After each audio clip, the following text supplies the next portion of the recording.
Esse grupo hoje são 16 companhias, essas 16 companhias são mais de 10.500 colaboradores, mais de 30.000 projetos É, entregues. legal. Aquilo que você fala, você pratica, você fez, né, É chão e de fábrica é chão mesmo? de fábrica, quer dizer, você testou o que você tá falando, Uhum. porque só falar é fácil, né. Que em É muito casa a mamãe tem que estar feliz. Se a mamãe tá infeliz, vai dar ruim pra gente, não tem como. O último levantamento que nós fizemos, as nossas soluções impactam a vida de mais de 27 milhões de pessoas. Eu não tinha essa dinheiro pra comprar um notebook. Então, o que a gente fazia? Inteligentes, né. Tem um conceito de cidade inteligente, o pessoal fala muito: "Ah, eu coloquei uma câmera, ela já é inteligente". Não. né, quando você olha o cliente com problema, aquilo te motiva.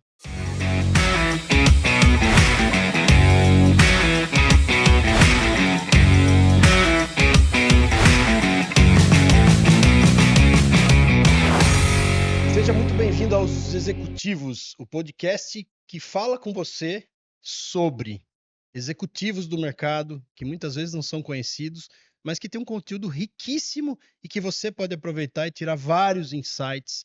Você pode aproveitar o conhecimento, a história, todos os desafios que essas pessoas passaram e, através da história delas, transformar a tua história e a tua vida. Então, esse é o propósito de Os Executivos. Seja muito bem-vindo a mais um episódio. Hoje eu tenho o prazer de apresentar o Fabiano Carvalho. O Fabiano está aqui com a gente. Ele vai falar um pouquinho da história dele, que é espetacular. O Fabiano Carvalho é CEO da Icon, ou Icon, do jeito que você deseja. E ele vai contar para você um pouquinho de toda a história dele, de como ele construiu uma empresa que hoje 10.000 funcionários, Fabiano, é isso mesmo? O grupo hoje são O 10.000 grupo são funcionários. 10, seja o grupo, seja a empresa, 10.000 funcionários, não é brincadeira para ninguém. Então, Fabiano, obrigado por você ter aceito o convite. Muito obrigado por você estar aqui e você dedicar um pouquinho do seu tempo para que as Prazer. pessoas possam conhecer um pouquinho da tua história, que eu acho que é uma história incrível que nós vamos falar aqui hoje. E a ideia é que você conte um pouquinho disso e ajude quem está nos ouvindo a criar insights e aquele que está na fase de transição de carreira, aquele que está em dúvida do que deve fazer, como deve fazer, como é que uma pessoa chega, né, ao sucesso profissional, quais são os percalços que você passou, enfim, o que você enfrentou, a resiliência que você teve. Então a ideia é você contar um pouquinho para a gente aqui de toda Legal. essa história. Então vamos lá. Primeira coisa, obrigado e se apresente, por favor. Bem, eu sou o Fabiano, nasci em Roraima, em Boa Sensacional. Vista, em Roraima. Vou tentar resumir um pouquinho minha história aqui. Meus pais se conheceram por causa daquele antigo projeto Rondon, que os estudantes viajavam o Brasil, e meu avô, ele foi um dos coordenadores desse projeto. E aí acabou que meus pais se conheceram em Roraima. Eu nasci lá, com 11 dias fui para Brasília. Eu ainda tenho uma relação muito forte com o estado. E eu sou um pouco daquela geração que foi criada em Brasília, né? E o sonho dos pais é: o filho vai estudar no UNB e vai ser servidor público, vai passar no concurso público. Esse foi um pouco a história que eu escutava em casa desde pequeno. Mas eu acho que, duas raízes empreendedoras na minha família que sempre me influenciaram muito. Primeiro, o meu avô, por parte de pai. Eu não conhecia, mas ele tem uma história de empreendedorismo, de sair de sendo garimpeiro para ser pecuarista e acreditando nas coisas e tal. Ele morreu muito novo, mas deixou um grande legado. E eu tenho um outro avô por parte materna, que ele tem 99 anos, você conversa com ele e os projetos são de longo prazo, né? Então, já trabalhou em vários ramos, é um empreendedor nato, e você conversa com ele está sempre olhando muito longe, e não existe projeto de curto prazo para Até ele. hoje ele pensa Até assim. hoje para ele, né? Você Sensacional. conversa com ele, tá, não, porque a gente vai ver uma mineradora, eu comprei uma fazenda, eu vou fazer isso, e aí, acho que essas histórias em casa sempre, na minha cabeça, sempre pareceram assim, que o empreendedorismo era um caminho. Eu sempre escutei, meu pai um servidor público aposentado, minha mãe é dona de casa, mas eu sempre em casa aquela história: ó, você ser servidor público é um caminho, você estudar uma faculdade pública faz sentido e tal. E nesse meio tempo eu fui seguindo um pouco esse caminho, né? Então, fui servidor público, comecei a estudar, só que a tecnologia sempre estava envolvida. Meu pai foi uma das primeiras turmas de análise de sistemas do país, então, assim, Programação estava em casa no dia a dia, a gente falava de tecnologia o tempo inteiro. E aí foi quando realmente teve um momento que eu e meu sócio, a gente falou, olha, o mercado de Brasília sempre teve muita oportunidade, principalmente no setor público. E aí foi onde a gente olhou um pouco espaço e oportunidades e falou assim, vamos desenvolver software, vamos fazer isso, um pouco isso. Ah, Isso e, foi em que ano, Fabiano? eu tô falando 99, 2000, Tá. foi o início aí da nossa jornada. Foi um início muito duro, assim, porque geralmente as pessoas olham, pô, você vai sair do certo pro duvidoso, você vai acreditar no empreendedorismo. A gente fomos superando alguns desafios, né? E trazendo algumas situações interessantes como um desafio para acreditar no futuro e olhar ali na frente. Esses dias eu conversando, a primeira reunião nossa, a gente tinha uma sedezinha, 18 metros quadrados, e todo mundo sentado no chão, porque eu não tinha móveis ainda e tal. E a gente organizando um pouco a estrutura, o que que a gente vai fazer. Então, acho que assim, o principal desafio para o empreendedor é você trazer o primeiro cliente, né? Acho que a partir do primeiro cliente, é muito difícil você vender alguma coisa quando alguém pergunta para você: onde é que tem isso? Onde é que você já botou esse negócio? O nosso começo foi tão difícil que esses dias eu estava lembrando, né? é, eu não tinha dinheiro para comprar um notebook. Meu primeiro notebook eu comprei 48 prestações em cheque pré-datado, porque era algo fora da. Então, o que que a gente fazia? A gente usava um desktop como uma máquina para apresentar. E eu tinha uma desculpa bem legal que sempre dava certo, para dizer assim, o notebook quebrou e eu levava o desktop debaixo do braço do cliente e plugava um data show para poder apresentar. E aí foi caminhando. Mas o começo foi exatamente o que vocês desenvolveram? Que A tipo de gente, solução? basicamente, nós vimos que o mercado brasileiro ele não tinha soluções de gerenciamento eletrônico de documentos. Tinha alguns players internacionais. E aí foi quando a gente, pô, vamos começar a trabalhar com isso. Acho que é um caminho, acho que é um desafio interessante. Nós tivemos um sócio bem no início da empresa. Felizmente ele faleceu. Era uma pessoa que tinha uma cabeça muito empreendedora, trouxe muitas ideias legais para o negócio, mas ele ficou muito pouco tempo com a gente. Mas nesse modelo, no momento que a gente iniciou esse formato e achamos esse formato, a gente entendeu que a gente precisava buscar clientes para poder apresentar e dizer que aquilo estava no mercado. Em muito pouco tempo a gente conseguiu entrar no mercado regulatório brasileiro. O Brasil ele tem 8 agências reguladoras, a gente estava em 2 anos, estávamos em 6, né? E a empresa foi crescendo e trazendo mais gente para o negócio, né? Tendo sempre um objetivo de integração com o time, de ação. Nesses 20 anos, a gente conseguiu criar outras empresas. Hoje, o grupo que nós fazemos parte, que é a Questra, ele tem uma ideia bem interessante com relação à oferta de valor, né? É uma empresa onde tem várias empresas de segmentos, no segmento verticalizado, na área de software. Esse grupo hoje são 16 companhias. Essas 16 companhias são mais de 10.500 colaboradores, mais de 30 mil projetos entregues. A ideia do grupo hoje, pelo tamanho que ele se formou, pelo ambiente de receita que ele já se propõe, é que realmente, na primeira janela de oportunidade de mercado, nós possamos ir para o mercado. Hoje o Brasil ele tem basicamente só 4 empresas de tecnologia de software e tecnologias de maneira genuína na Bolsa Brasileira. Então, assim, foi um caminho bem longo. A gente considera que alguns desafios ainda existem e possibilidades existem no Brasil para isso e no mundo, né? Mas quando eu olho assim, o primeiro negócio, o primeiro cliente, e eu acho que talvez algo que fez o grupo ele ser tão sólido foi o fato de o nosso churn é muito baixo. Então, assim, nós temos clientes há mais de 15, 20 anos, é o mesmo cliente, porque se criou uma relação de confiança, conheceu a gente pequeno ainda, depois viu que a estrutura cresceu. E basicamente eu acho que talvez isso seja a principal resposta para dizer, olha, o caminho que vocês traçaram, ele faz sentido. Hoje, um grande braço da companhia é o braço que se refere a soluções para cidades inteligentes. Então, quando o último levantamento que nós fizemos, as nossas soluções impactam a vida de mais de 27 milhões de pessoas, né? São cidades que utilizam as nossas soluções de portal de serviço. As pessoas são impactadas com isso, né, com relação a esse tipo de processamento.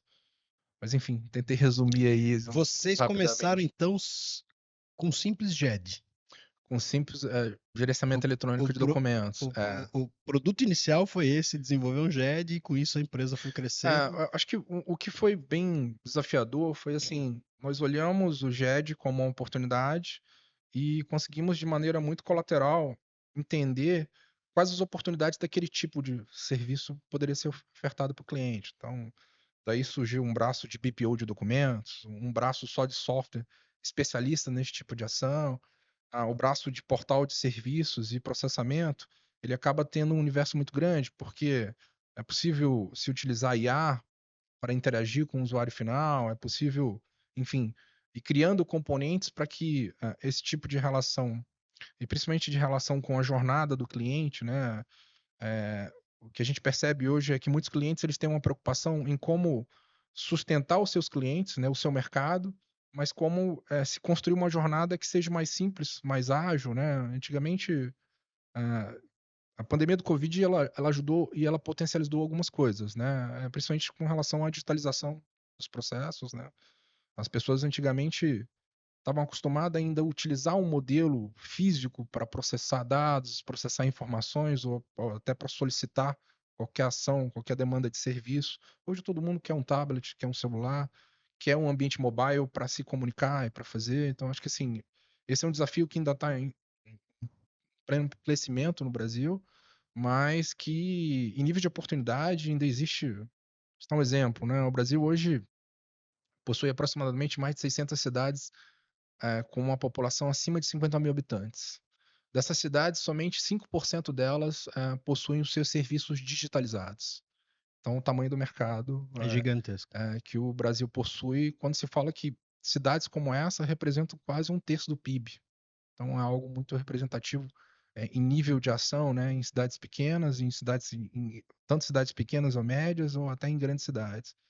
Mas o que a gente percebe hoje é que existe uma preocupação geral, não só do privado, mas do público, em entender de que maneira se cria conceitos de uma relação única com a pessoa, né? Então, aquele conceito de omnichannel, de eu ter um canal só de comunicação, de eu entender o comportamento das pessoas, e eu acho que um outro desafio é como que eu posso mimetizar esse comportamento, né? É a história do avatar, né? Eu estou olhando para um cliente final, eu estou olhando para um colaborador, eu estou olhando para aquela pessoa que eu quero atingir, de que maneira que eu consigo antecipar a vontade dela, né, os anseios que ela tem, e de que forma isso realmente vai se representar num produto que está apresentável para ela de maneira rápida e eficiente, né? Então, acho que esse é um grande desafio que a gente entende no mercado e que, em muitos momentos, em sentar com o cliente, em analisar um problema, surge diversas soluções diferentes, né? E se tratando de software, o cenário é muito rápido, né?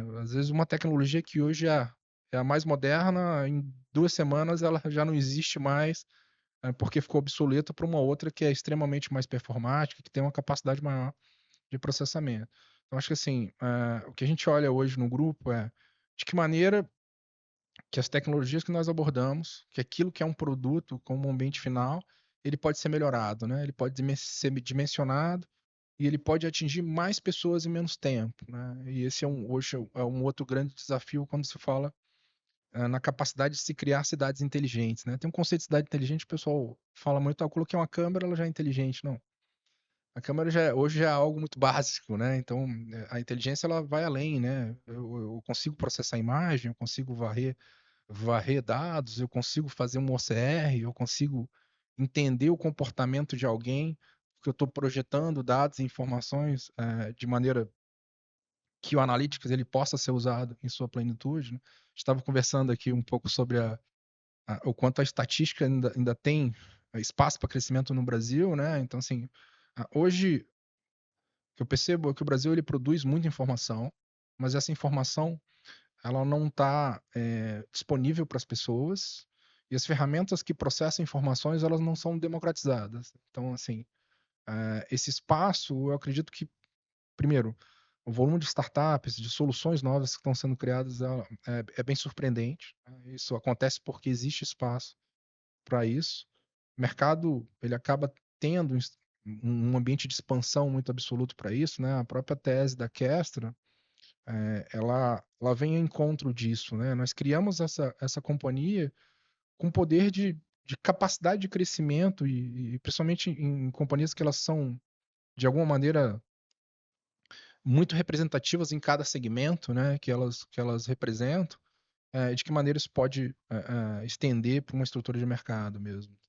Você diria que o sucesso do teu negócio, ele está muito baseado nesse teu olhar crítico, de como melhorar para o consumidor final ou como olhar os produtos, você falou muito de mimetizar, né, o comportamento do consumidor e tudo mais. Então, que insight você daria para nossa audiência que está ali, alguém que está com uma empresa pequena e que está sofrendo em se posicionar ou entender seu valor de mercado ou entender o seu modelo de negócio, o que você traria de insight que você vivenciou e que ficou muito claro para vocês na empresa e que isso foi o drive que levou vocês ao sucesso, que desde quando vocês entenderam isso? Que você falou no começo lá muito difícil, não tinha um cliente para apresentar para o outro, andava com Um com o desktop debaixo do desktop braço. debaixo do braço, começou com um produto que é um produto simples, de certa Uhum, forma, um GED, né? uhum. Na época talvez não Na época é um fosse, pouco diferente, né? É inovador, mas em tese ele em tem uma tese simplicidade. seria uma Uhum, simplicidade. Eu uhum. estou vendo aqui que você tem uma informação, depois a gente vai avançar um pouquinho nos detalhes do Aham. teu negócio, mas o que que você traria para o público hoje como um grande insight de, olha para isso que isso te ajuda no negócio. Bem, acho que a primeira regra é nunca desistir, né? A gente, Resiliência. o empresariado, ele às vezes aquela história dos 3 anos, de 1 ano, 5 anos, para mim, acho que isso não existe. Isso depende muito da vontade do empresário entender que ele acredita no negócio dele, né? Eu gosto muito dessa frase que você não vende, que você não acredita, porque realmente é isso, né? Agora, descobrir o que o cliente quer acaba sendo um desafio.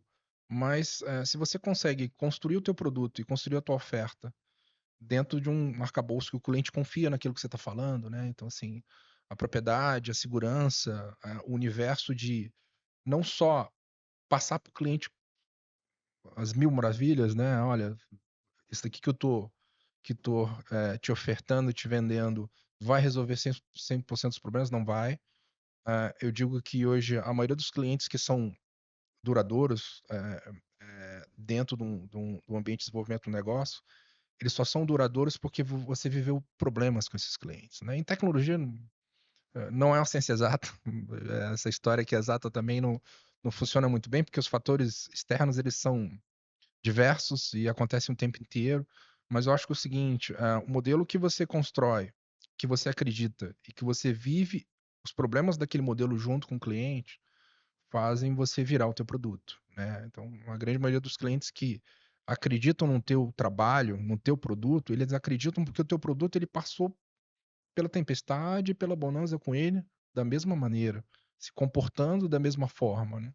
Então, essa questão de virar mesmo está muito relacionado pelo menos a as grandes experiências que nós temos, em contas que foram complicadas, que passaram turbulências, é o fato de não desistir, né. E é aquela história: "Ah, pô, isso aqui é muito complicado". O cliente complicado, ele sobe teu sarrafo, não tem como. O cliente exigente, ele vai sempre te cobrar mais e o teu produto, ele vai ficar muito bom. Por isso que às vezes, a gente, principalmente em software, né, diz: "Pô, esse cliente ele tem o ecossistema dele é muito complexo". É onde eu quero entrar.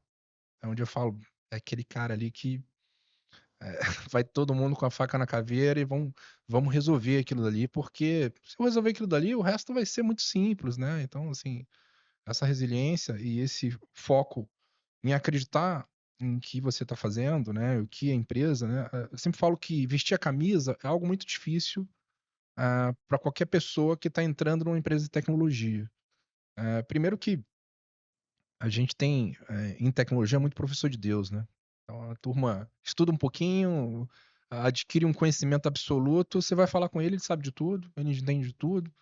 É o coach de Deus, né, ele está coachando ele e os outros, mas só que, o universo tem grandes cabeças, mas vestir a camisa, ela tá relacionada em você realmente acreditar, né, na companhia. Você entender que quando você tá preenchendo um documento, quando você ligou sua máquina, quando você tá com algo que identifica aquela marca, você tá acreditando nela, né. Então, assim, personificar isso em cada colaborador é algo que, todo empresário tinha que fazer o tempo inteiro, né, o tempo inteiro, né. Conhecer, o seu time, estar junto com o seu time e transferir a energia sua dentro desse universo. Ah, eu morei muito tempo fora. Nesse tempo que eu morei fora, a nossa CFO, ela falava uma coisa que eu achava que era um pouco exagero. Então, ela falou assim, "Chefe, engraçado, tudo funciona bem. Você tá distante, mas a gente tá aqui junto, e tal, mas quando você tá perto da energia da outra, as pessoas parece que tem uma". Então, assim, essa energia é algo que depende muito do todo dia você entrar no teu negócio e olhar pra ele e falar: "Ó, keep going, porque hoje as coisas vão seguir em frente, eu vou tocar bola e eu não vou parar". Tem uma frase interessante do é uma história de pequeno, mas que Uhum. eu não esqueço até hoje, que eu acho bem legal, né, quando a gente fala de motivação, né. Ah, ah, devia ser eu 8, 9 anos de idade, aí me apaixonei por uma menina da rua, aquelas paixões de de Pré-adolescente. adolescente e tal. A menina, obviamente, tinha 12, 13 anos, era bem mais velha que eu, né. Resultado da história, levei um fora e tal, e aí estava voltando de bicicleta e encontro meu avô na porta de casa. "Ah, tá triste? Por quê, né?". "Ô vô, estava afim da menininha ali da esquina ali, mas, pô, ela me deu um fora, tá, ela é mais velha, tem 12, 13 anos". Eu falei: "Meu filho, vou te falar uma frase pra você nunca mais esquecer na vida. Você estava certo, você não estava errado não". Ele falou: "Por quê, vô? Tá, porque você sempre tem que apontar pra cima, você não vai nunca apontar pra baixo". Eu falei: "Pô, por que, vô, por que apontar pra cima?". Quando você aponta pra cima, às vezes o tiro nem dá lá em cima, vai dar no meio, mas dá sempre acima da tua Da média. média e tal, né.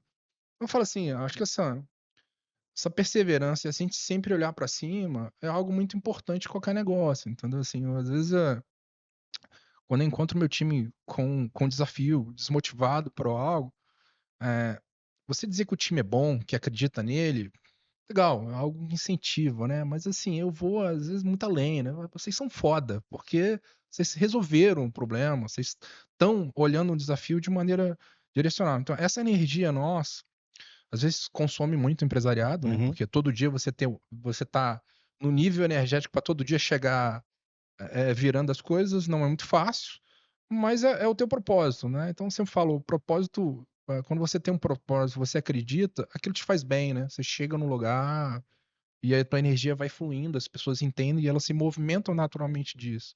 Eu acho que o time ele precisa muito disso, por isso que eu, incentivo, que a liderança ela tem que ser muito bem trabalhada dentro de qualquer negócio, né. Quando você tem bons líderes e pessoas linkadas, as pessoas elas não só se espelham, né, a energia ela vai entrando no movimento, como aqui no podcast, a gente vai falando, aí ele vai se desenvolvendo, porque existe uma energia positiva para que isso aconteça, né, existe uma vontade para que esse caminho ele tem um objetivo final, né. Então às vezes, assim, ah, esse modelo energético, em alguns momentos eu achava que era uma impressão minha, mas hoje no dia a dia eu vejo que cada dia mais a gente tem que se abraçar nesse universo se a gente tem um objetivo, né. Então assim, eu sou, muito vidrado, assim, ligado, um 720 o tempo inteiro, mas eu não consigo ter, uma vida diferente. É um modelo que eu abracei, que eu gosto, que me faz feliz, né, e que me deixa realizado.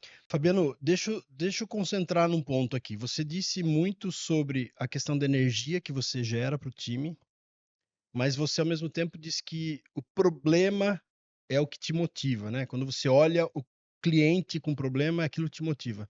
O que é mais importante para o sucesso da tua empresa? É o cliente estar no centro e você olhar para essas dores do cliente? Ou é essa energia que você transfere para o time executar as soluções? Vamos lá, é uma boa pergunta, assim, porque geralmente a gente, quando olha, a energia ela é muito importante, né? Então, você transferir energia para o time, eu acho que é essencial para executar qualquer projeto, qualquer negócio. E aí essa energia ela não pode ser, em alguns momentos ela tem que ser constante, em outros momentos ela tem que ter um volume maior, mas ela tem que ter essa sequência. Quando a gente olha para o modelo de negócio e o tamanho do problema do cliente, né, o quanto que aquela dor ela acontece, de que maneira aquilo está impactando ele, a gente usa um método na companhia que eu acho muito legal, que é assim, primeiro sempre falar a verdade para o cliente, né, não falar que eu sou a solução para os teus problemas e esses problemas vão deixar de existir, porque principalmente quando você fala de soluções e software estruturante, depende de muitas atividades que são externas à vontade do cliente, né? Então, uma solução não se implanta sem estrutura, uma solução não se implanta sem dados. Você implantar uma solução num cliente sem conhecer o processo, sem ele autoconhecer seus processos, é um desafio que está fadado ao fracasso se aqueles processos não estão mapeados, não estão organizados.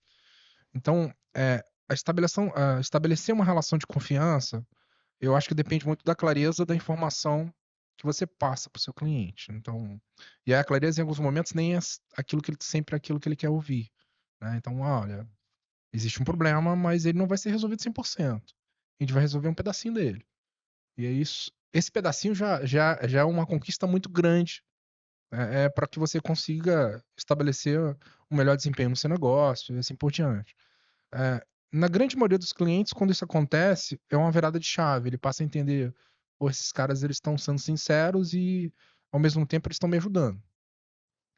Porque a gente, em muitos momentos, encontra cenários que aquele cliente já teve outros fornecedores, já passou por outras experiências e elas não foram legais, justamente por essa ideia de, ó, você, a resolução dos seus problemas tá aqui, deixa comigo que eu resolvo, que não é assim. A gente sabe que é algo bem mais estruturante e bem mais dependente de outras atividades. Quando isso se constrói, o que eu percebo? Se estabelece uma relação que ela acaba sendo blindada nesse sentido, né? E aí o cliente, pô, esse cara é o meu fornecedor. Ele é um cara que eu confio para isso.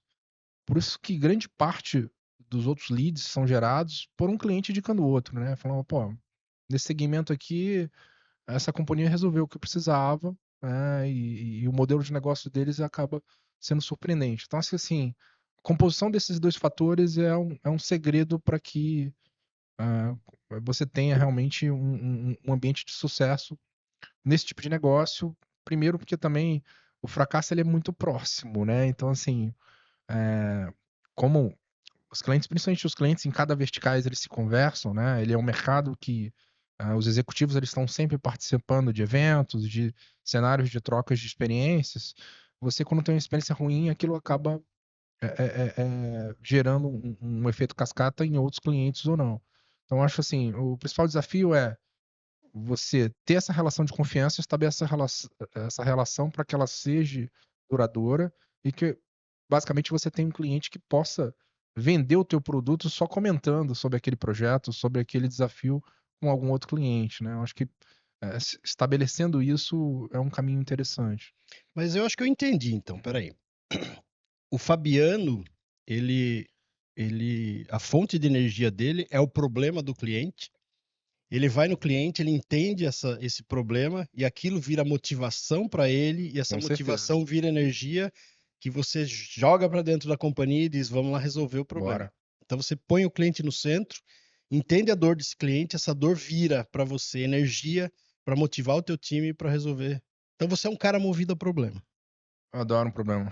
Então, o time às vezes fala assim, quando fala, mas chefe, não dá para fazer isso, mas como é que não dá? Não dá para fazer assim. Vamos achar quem faça, vamos procurar uma solução para fazer, vamos desenvolver aquilo. Porque o nosso propósito aqui é esse, né? Então, às vezes a gente tem as nossas reuniões de pontos de controle, né? As ações, eu falo assim, ó, pessoal, problema é um desafio. A gente vamos encarar esse desafio, principalmente que hoje na companhia muitas soluções elas foram geradas por problemas desafiadores, né? O problema desafiador ele é disruptivo. Ele te mostra caminhos que geralmente algum outro fornecedor não está trabalhando e aquilo te torna diferente, né? Então esse cenário de se tornar diferente, Eu acho que é exatamente aquilo de dizer: "Olha". Um outro desafio das empresas de tecnologia hoje é o churn, né, você tem muitas ofertas e essa oferta permite que um contratante ele pode escolher, fornecedores diferentes no momento que ele achar melhor. Mas eu acho que o principal desafio é você fazer o cliente não ser dependente de você, é você fazer o cliente entender que você faz parte do ecossistema dele. E que você como um fornecedor é importante para o negócio dele caminhar, para as coisas andarem, e estabelecimento, né, de uma relação de confiança mútua, ela é muito importante, porque aquele executivo que está naquela empresa, naquele momento, ele vai ser um grande executivo de outra, ele vai se tornar CEO de outra, CTO de outra, então, enfim, eh, esse tipo de relação, eu comento muito uma situação interessante, né. Eu não crio relação com negócio, eu crio relação com pessoas. Uhum. A relação com pessoas que fortalece qualquer relação empresarial, né. Então, assim, essa relação, quando ela é estabelecida com um critério de confiança, às vezes a confiança, ela depende desse início de falar a verdade, e às vezes nem sempre a verdade é bonita, né, ela tá ali colorida, às vezes ela tem Comercialmente não é o ideal. não é ideal, mas quando você fala a verdade e o cliente entende que essa relação ela tá sendo positiva para o negócio, ele acaba entendendo que, pô, você é algo importante, não você, né, a tua companhia é importante para o negócio dele prosperar, para o negócio dele performar, assim por diante. Eu acho que esse conjunto aí, ele não trabalha sozinho, eles são componentes importantes para que você consiga ter sucesso. Legal. Você usou um termo, soluções inte Estruturantes. estruturantes. Explica pra gente o que que é o conceito de soluções estruturantes, para o público entender exatamente o que que tua empresa faz. Uma solução estruturante é uma solução que, se ela parar de funcionar, o negócio não funciona bem. Ele é um core, ele faz parte de um ambiente importante para o negócio, né. Por exemplo, quando você fala de processamento de documentos e informações, todo qualquer negócio ele produz informação ou recebe informação para ele poder trabalhar, Uhum. enfim. Então a base da informação e do conhecimento está relacionado a você produzir documentos e produzir processos. Quando um software ou um ecossistema que sustenta isso, ele não funciona legal, os principais processos de uma companhia acabam sendo afetados, né. Então, esse tipo de solução nós consideramos ela estruturante, porque se eu desligar ela, a estrutura do negócio inteiro ela não funciona, ele vai ficar capenga, ele não vai funcionar direito. Então algumas soluções, elas são tão importantes para o negócio, né, e às vezes a gente encontra, empresas que olham por esse tipo de solução com um olhar assim: "Não, isso tem no mercado, isso eu vou procurar, tem em qualquer prateleira". Não, a solução estruturante você tem que escolher um fornecedor que seja resolutivo, que não te deixe na mão, que tenha uma alta taxa de disponibilidade. Primeiro porque antigamente você tinha aquela história da empresa só funcionar no horário comercial, né, onde a grande maioria dos negócios funcionam 24/7, né, o usuário está processando aquilo em ambiente digital, né, você não ele não tem mais só o cliente da lojinha que está ali indo fisicamente, tem um cara que está no e-commerce ali comprando o tempo inteiro e está fazendo algo nesse sentido. Esse mesmo comportamento ele vale não só para um ambiente privado, mas para um ambiente público também, né. Uhum. Quanto mais pessoas eu posso atender, quanto mais tempo quanto mais eu posso democratizar esse processo da estruturação de serviço, eu acho que esse é um modelo que hoje ele é muito preocupante. Então, assim, a alta disponibilidade depende de você estar contratando uma solução que tenha capacidade para isso, né. Eh, Antigamente a gente tinha os servidores nas empresas, né, hoje o ambiente está todo em nuvem, né, então é muito diferente, né, o modelo de negócio ele foi mudando, e eu acho que, o desafio hoje é entender que aquilo que é estruturante, ele vai gerar um impacto no negócio. Aí quando fala, vou citar um exemplo de um cliente privado nosso, o impacto no negócio é quando aquilo eu vou vender menos, quando aquilo a receita vai diminuir da empresa, quando aquilo eu vou deixar de fazer uma proposta comercial que vai para a rua.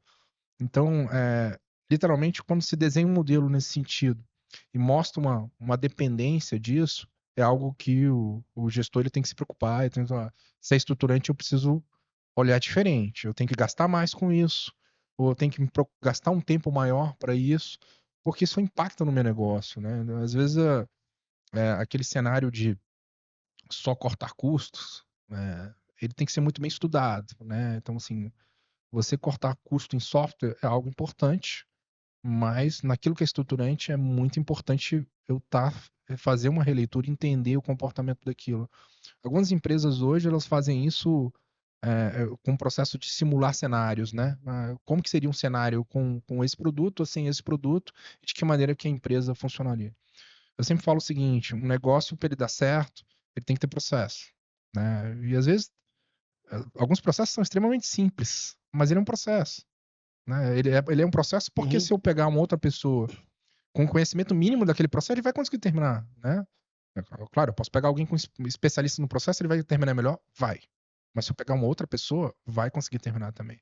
Uma empresa que não tem processo, quando eu tiro uma pessoa básica daquele processo, O esquece, processo se perde. ele se perde, né? Então, assim, eu acho que esse é um grande desafio. Hoje as empresas elas têm um pouco uma consciência processual maior nesse sentido. Agora, é claro, às vezes você encontra empresas, principalmente empresas de cunho familiar, de cunhos que você tem uma cultura mais enraizada, né? A estrutura do processo de negócio, ele sempre deu certo, a empresa sempre, mas quando você olha aquilo de uma maneira colateral, né? Você está externo àquele processo, e você demonstra, ó, agora você consegue performar mais. Pô, mas eu achei que eu era absoluto naquilo, né? Então, assim, esse É, tipo de ação é facilita bastante. até interessante isso que você está trazendo. Eu fiz um post essa semana, um negócio que eu achei muito interessante, né? Porque a gente ouve muito de muitas empresas dizendo assim, meu processo já é ótimo, né? E aí eu trouxe essa referência da Fórmula 1.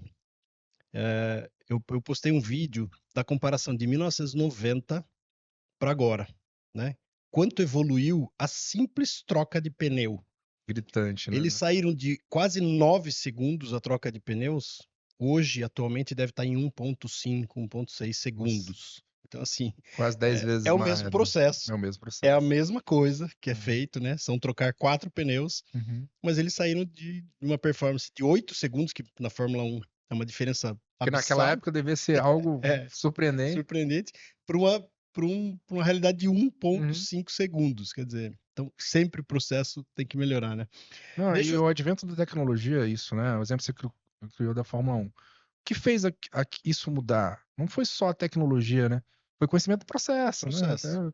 E você olha, mas é um processo simples. Eu vou lá e tiro um parafuso e coloco a roda, mas é É, um processo. é um processo. Ele tem o step by step dele, né? Ele tem a estrutura dele para ele poder ser dimensionado, né? E ser E, otimizado. e é muito louco porque, assim, se você pensar toda a tecnologia que está dentro do carro, Aham. né? Aquele processo que é simples, que é trocar 4 parafusos, tem um impacto, às vezes, muito maior do que No toda resultado final, no né? resultado final do que. Exato. Então, assim, às vezes a gente não se dá conta, né? De que um processo simples, às vezes, é um problema gravíssimo que você pode resolver. Mas vamos lá, deixa eu aprofundar um pouquinho aqui. Tá muito bom esse papo, tá muito gostoso. Eu queria aprofundar um pouquinho nos detalhes do teu negócio, que eu acho que é muito interessante, né? Eu tô vendo aqui que teus principais clientes são simplesmente Petrobras, Multiplan, Ancine, ANP, Detran. São grandes órgãos públicos que vocês Uhum. trabalham. Vocês também trabalham na iniciativa privada? Também. A Também. gente tem um volume interessante de clientes privados. Qual é a diferença, assim, para o grande público, né? Qual que é a Hum. diferença exata de trabalhar para um órgão público e trabalhar para a iniciativa privada? Onde que você vê a principal diferença no relacionamento e na questão de você fazer proposta, de você entregar uma solução? Como é que você enxerga isso? Uma negociação privada ela é mais rápida, porque basicamente o cliente privado ele sempre vai procurar aquilo que vai impactar no negócio dele, né? E aí, até pelo critério do significado de uma companhia privada, né? Que ela objetiva ter receita, né? E melhorar a receita o tempo inteiro, o discurso acaba sendo diferente. Então, o nosso pitch para o privado é assim: de que maneira eu posso otimizar o teu processo para que você possa ter o melhor resultado? Uhum. Não adianta se você for simplesmente pelo critério organizacional e tal, você pode pegar um empresário que vai dizer, cara, você está dizendo que eu vou gastar mais R$ 5 no custo do meu produto, eu vendo ele de qualquer maneira, não vai mudar para mim e tal.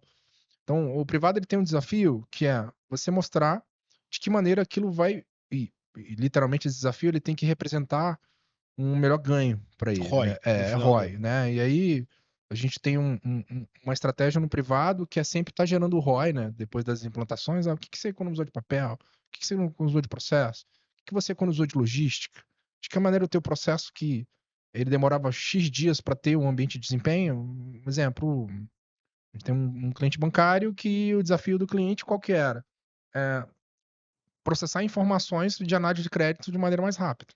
Então você vai lá e coloca diversas informações dentro de uma plataforma que ela tem que no final dizer, olha, o score desse cara é legal, eu fiz uma pré-análise dele, o analista ele vai olhar e vai tomar uma decisão, né? E no modelo mais arcaico ainda tem muito papel, né? Olhando documento e tal. Quando você mostra para aquele cliente bancário que ele está conseguindo em menos tempo gerar mais crédito e tendo mais confiança na informação, aquilo é desempenho, né? Uhum. Ele tá literalmente tá impactando na receita do banco. O cliente público, ele tem um desafio maior, porque o que depende muito é a postura do gestor que está do outro lado. Quando você pega um gestor que ele já passou pelo privado e ele está acelerado, ele tem em alguns momentos aquilo é muito positivo, porque ele conhece o outro lado, né? O outro lado do desempenho, do tempo. Isso facilita bastante. O que a gente percebe hoje num ambiente público, a preocupação com a economia ela é importante, mas a preocupação com o resultado, em alguns momentos, depende muito da cultura daquele cliente. O que a gente tem tentado trabalhar e tem dado muito certo, geralmente, a maioria dos clientes públicos, eles impactam na vida de um cidadão ou de uma empresa, né? Então, o nosso modelo está muito relacionado quais os serviços você presta, quantas pessoas mais você vai conseguir atingir com esses serviços, né? Então, assim, a digitalização dos serviços públicos, ela tem um modelo interessante de crescimento naquilo que eu estava comentando das cidades, né? E dos estados, das organizações públicas, que é exatamente o seguinte: de que maneira você vai atender mais gente em menos tempo, né? E aí, mais gente em menos tempo, para o ambiente público, às vezes, ele está demonstrando uma capacidade administrativa, uma capacidade de usar o orçamento dele, uma capacidade de entregar isso, né? O modelo é um pouco diferente no discurso, mas ele é muito performático e interessante quando você aplica isso ao ambiente da realidade. Porque o serviço público ele tem um desafio que é o seguinte: ele começa um ano com orçamento, então ele tem que gastar aquilo naquele ano e existe uma ineficiência grande ainda no modelo público para isso, né? O que mais acontece é terminar um exercício sem ter usado o orçamento inteiro porque planejou de maneira incorreta, planejou no exercício anterior o próximo exercício. O que a gente tenta mostrar olha, vamos tentar te ajudar nisso. Melhorar o teu planejamento, atender mais pessoas e com isso te dar mais visibilidade. Porque uma dificuldade hoje do poder público também é isso, né? O que acontece como qualquer ambiente político, né? Quem é visto é lembrado. Quem atende mais gente é lembrado por mais gente. Então, a gente acaba não trabalhando o ROI, mas trabalhando o barulho. Que é isso que eu falo, a partir do momento que você disponibilizou esse serviço, você tem que mostrar para a imprensa, você tem que divulgar para as pessoas saberem que agora isso está sendo feito dessa forma, né? Então esse é um pouco o desafio. Basicamente no privado é número, né? Você está demonstrando que aquilo está impactando nele. Você está um cliente privado nosso, que é um grande aeroporto, e ele é regulado. E aí é um outro exemplo interessante também para citar, que é quando eu tenho um privado que ele é regulado por um ente público.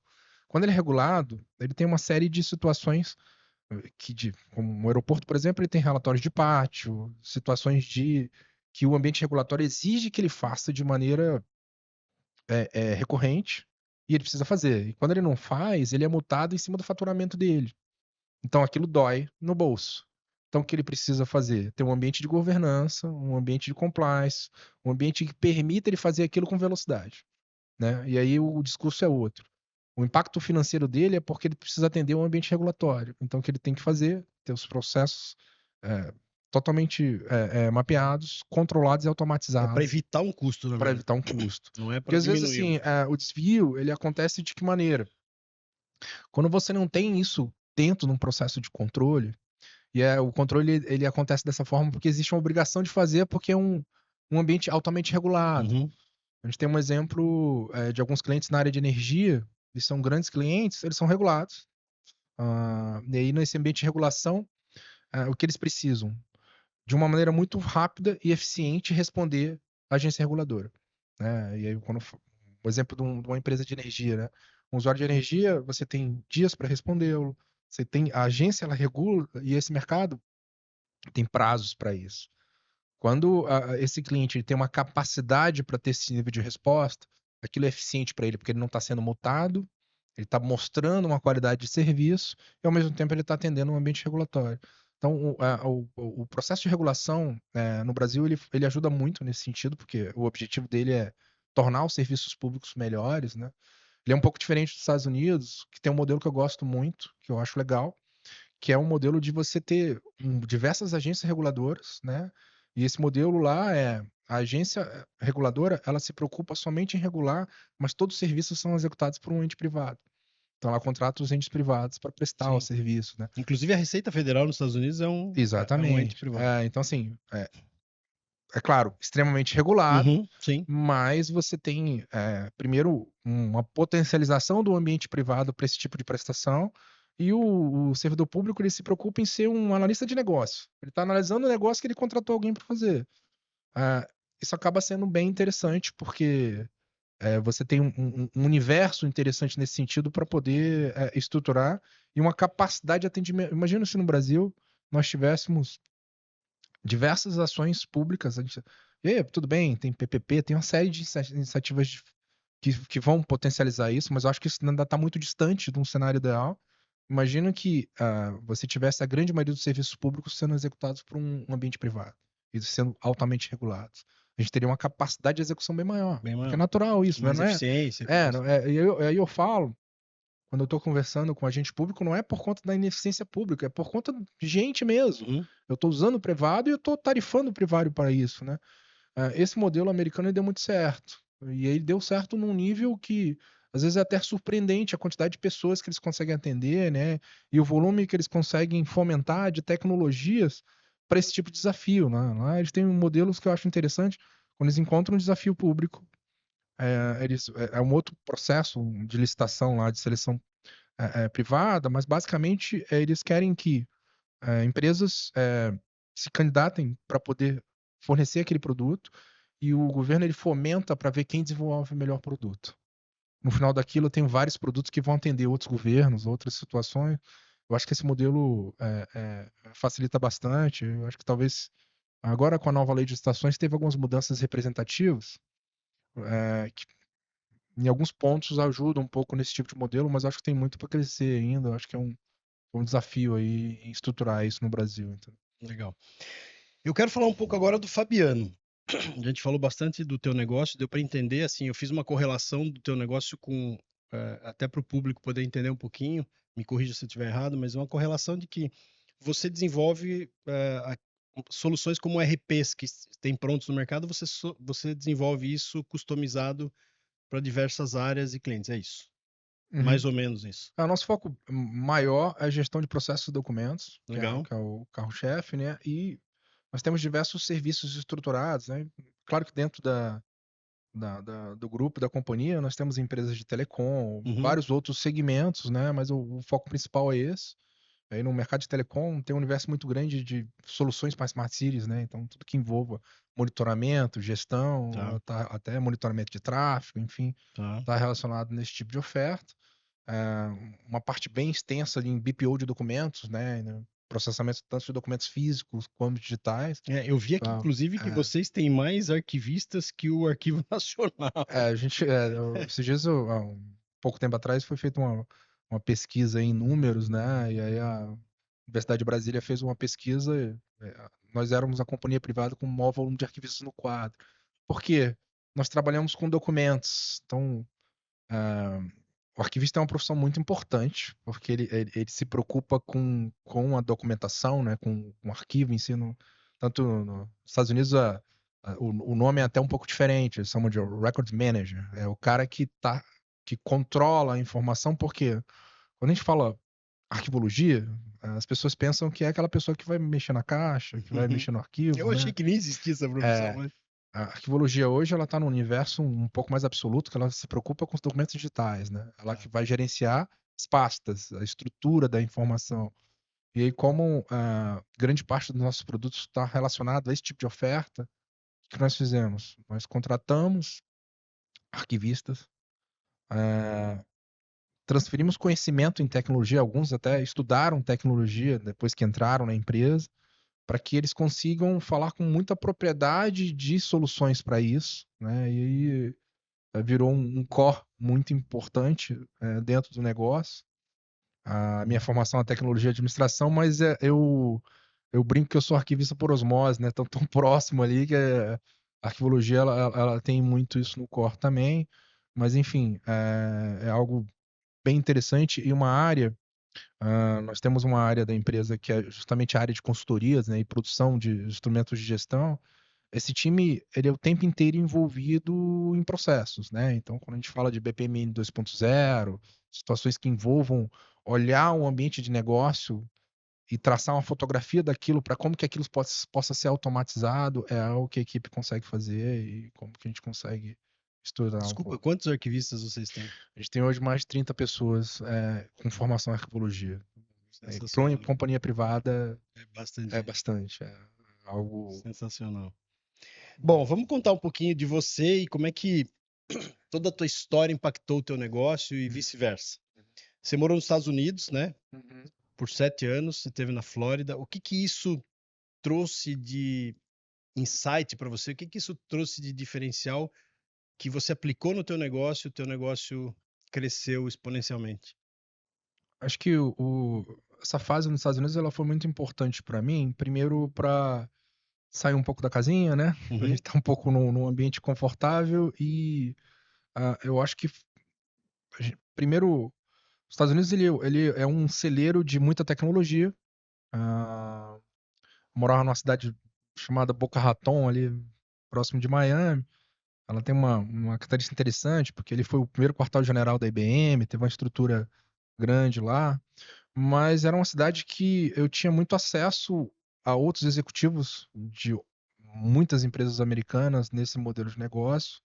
Eu acho que ajudou muito na companhia foi o fato de eu conseguir trazer algumas tecnologias e aplicar aos nossos produtos, né? Então a gente estava muito próximo de um cenário ali e aí acabava tendo uma conexão muito forte.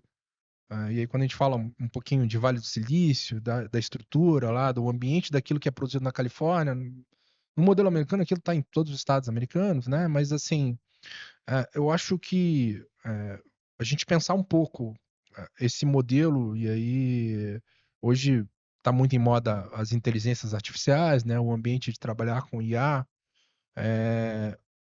Foi um fato de trazer algumas coisas interessantes nesse sentido, mas eu acho que foi mais importante nesse meu período lá foi realmente entender o quanto que é possível você desenvolver coisas novas, inclusive com outros problemas que você nunca atuou, né? E esse modelo disruptivo, em alguns momentos, você que está num ambiente confortável, diz assim, poxa, eu tenho um bom produto, eu tenho bons serviços, a minha empresa está performando, ela está crescendo, eu não vou buscar outras coisas. Eu acho que se buscar outras coisas até eu tenho um sócio que ele é muito é, é, não é nerd. Eu acho que o nerd ele é uma pessoa muito introvertida. Ele fala muito pouco, mas quando ele fala, o tiro dele é muito certeiro, né? uhum. Tem uma alta capacidade intelectual. Então as nossas conversas são longas, mas eu falo mais do que ele fala e ele, como é uma pessoa muito pé no chão e muito ligada a esse ambiente de tecnologia, a gente é engraçado porque acaba dando muito certo, né? Eu sou muito bora, se embora não para, e ele, não, peraí, vamos pensar um pouco nisso que você está falando, será que faz sentido mesmo ou não? Então, eu acho que, assim, tudo aquilo que eu fui colhendo lá do modelo americano e trazendo, ele ajudou bastante em dizer, cara, isso é legal, vamos acreditar, não, isso daí não, vamos pensar, vamos deixar amadurecer essa tecnologia, porque eu acho que ela ainda tem algumas coisas para acontecerem ainda, e essa integração ajudou bastante, né? E foi muito positivo, inclusive, para que a gente entrasse no modelo da Kestra, para que a gente entrasse nesse grande projeto. O que eu percebo, por exemplo, de mudança de mercado, e isso é muito diferente, o modelo americano do modelo brasileiro, E aí, quando fala de produto e cliente final, né? Porque o americano ele é muito prático. Ele quer que você resolva o problema dele, e ele não quer ficar discutindo muito a proposta, muito modelo de negócio, né? Ele estabeleceu um problema e diz assim: o que que você está me ofertando para isso? Aqui no Brasil você tem muita. Vamos discutir teu problema, vamos entender um pouco melhor ele, tal. E o modelo lá é um pouco mais seco, né? Eles estão acostumados com tem muito. E eu acho que o modelo lá é assim porque ele tem muita opção. Uhum, Se você não atender ele, vai ter um outro uhum, na outra porta que ele vai é. bater que vai atender também. Mas isso foi interessante para quê? Para que eu conseguisse impor um pouco, em alguns momentos, num ambiente de negócio, uma maior capacidade de desenvolver e estruturar uma oferta, né? Antigamente a gente ficava um tempo muito grande para ter uma proposta final para um cliente, né? Existia uma curva, né, de conhecimento e conversa e bate-papo, vai tomar um café e chama o cliente para almoçar e acha um outro caminho. Hoje eu prefiro fechar um negócio em menos tempo, né? Porque a gente conhece o modelo de negócio, conhece a estrutura da vertical que o cliente está trabalhando e a gente já tem a experiência da mesma vertical, da mesma estrutura de cliente que já foi trabalhado antes. Então, assim, só mais esse tipo de experiência, num modelo que você conseguir em pouco tempo colocar uma proposta na rua, significa uma maior capacidade de você fechar negócio, né? A história é de você ter mais proposta na rua para poder gerar esse ambiente de realmente ter um contrato assinado, ou algo nesse sentido. Então, acho que esse período americano me ajudou muito a ser mais prático. Entender que, olha, Pragmatismo. a gente. Primeiro, acho que o americano ele valoriza muito tempo. Eu acho muito importante isso, né? A gente, eu brinco que se meu dia fosse 48 horas ainda era pouco, né? Não dá, a gente quer fazer mais coisas do que tem. Mas quando você otimiza e aí tem um ambiente de foco maior, você acaba sendo mais produtivo, né? É o dia a dia de várias coisas a fazer que às vezes você pega um dia, pô, fiz tanta coisa hoje. Não, porque você foi prático e teve foco e propósito naquilo que você está fazendo. Às vezes eu transfiro isso para meus filhos, né? Eu tenho uma filha que é médica, que eu acho que eu fui muito duro com ela, assim, num modelo de estudar, vamos fazer, vamos ter foco. Aí hoje ela fala, pai, ainda bem que a tua dureza não me deixou relaxar. E hoje ela tá fazendo residência em cirurgia plástica hoje, né? Cirurgia geral para ser Sensacional. cirurgião plástico. Mas eu acho, assim, grande parte disso eu transferi um pouco para educação dos meus filhos, porque eu acho muito importante, assim, legal, você pode fazer de tudo. Eu não sei o que eu quero fazer, eu tenho com várias opções. Pode, mas você tem que ter foco e propósito. Uhum. Não adianta você ter múltiplos focos e não fazer nada. Então, assim, esse tempo lá me ajudou um pouco nesse pragmatismo, nesse processo de entender e dizer assim, vamos fazer as coisas de maneira mais simples, porque a gente vai fazer mais. Não necessariamente significa que a gente está fazendo errado, que a gente está fazendo mais ou menos, porque a gente conseguiu identificar um pouco mais. Literalmente, eu me vejo uma pessoa mais produtiva hoje. Essa fase lá me alimentou um pouco com isso, né, com esse modelo. Eu acabei transferindo isso um pouco para a companhia, né, para o negócio, porque eu acho importante. Às vezes a gente fica um pouco frustrado, porque nem todo mundo se acostuma com isso, né? Bora, bora, bora. Eu até entendo, às vezes, assim, o meu sócio fala uma frase que ele sempre repete para mim, o que a gente tem para hoje, né? O que a gente tem para hoje é isso daí e tal. Às vezes eu trago um pouco esse o que tem para hoje, porque a nossa energia, ela tá inerente ao processo de negócio. Mas a gente tem que também entender que as pessoas têm as suas limitações, né? E essas limitações, às vezes, a limitação comparado àquilo que você conseguiu extrair de bom daquela pessoa, de produtivo, é muito pequeno, né? Então, quando as forças são um pouco diferentes, você, aquilo ali para você estar satisfeito, porque já é diferente daquilo que era antes, né? Algo nesse sentido. Fabiano, você está com 48 anos de idade.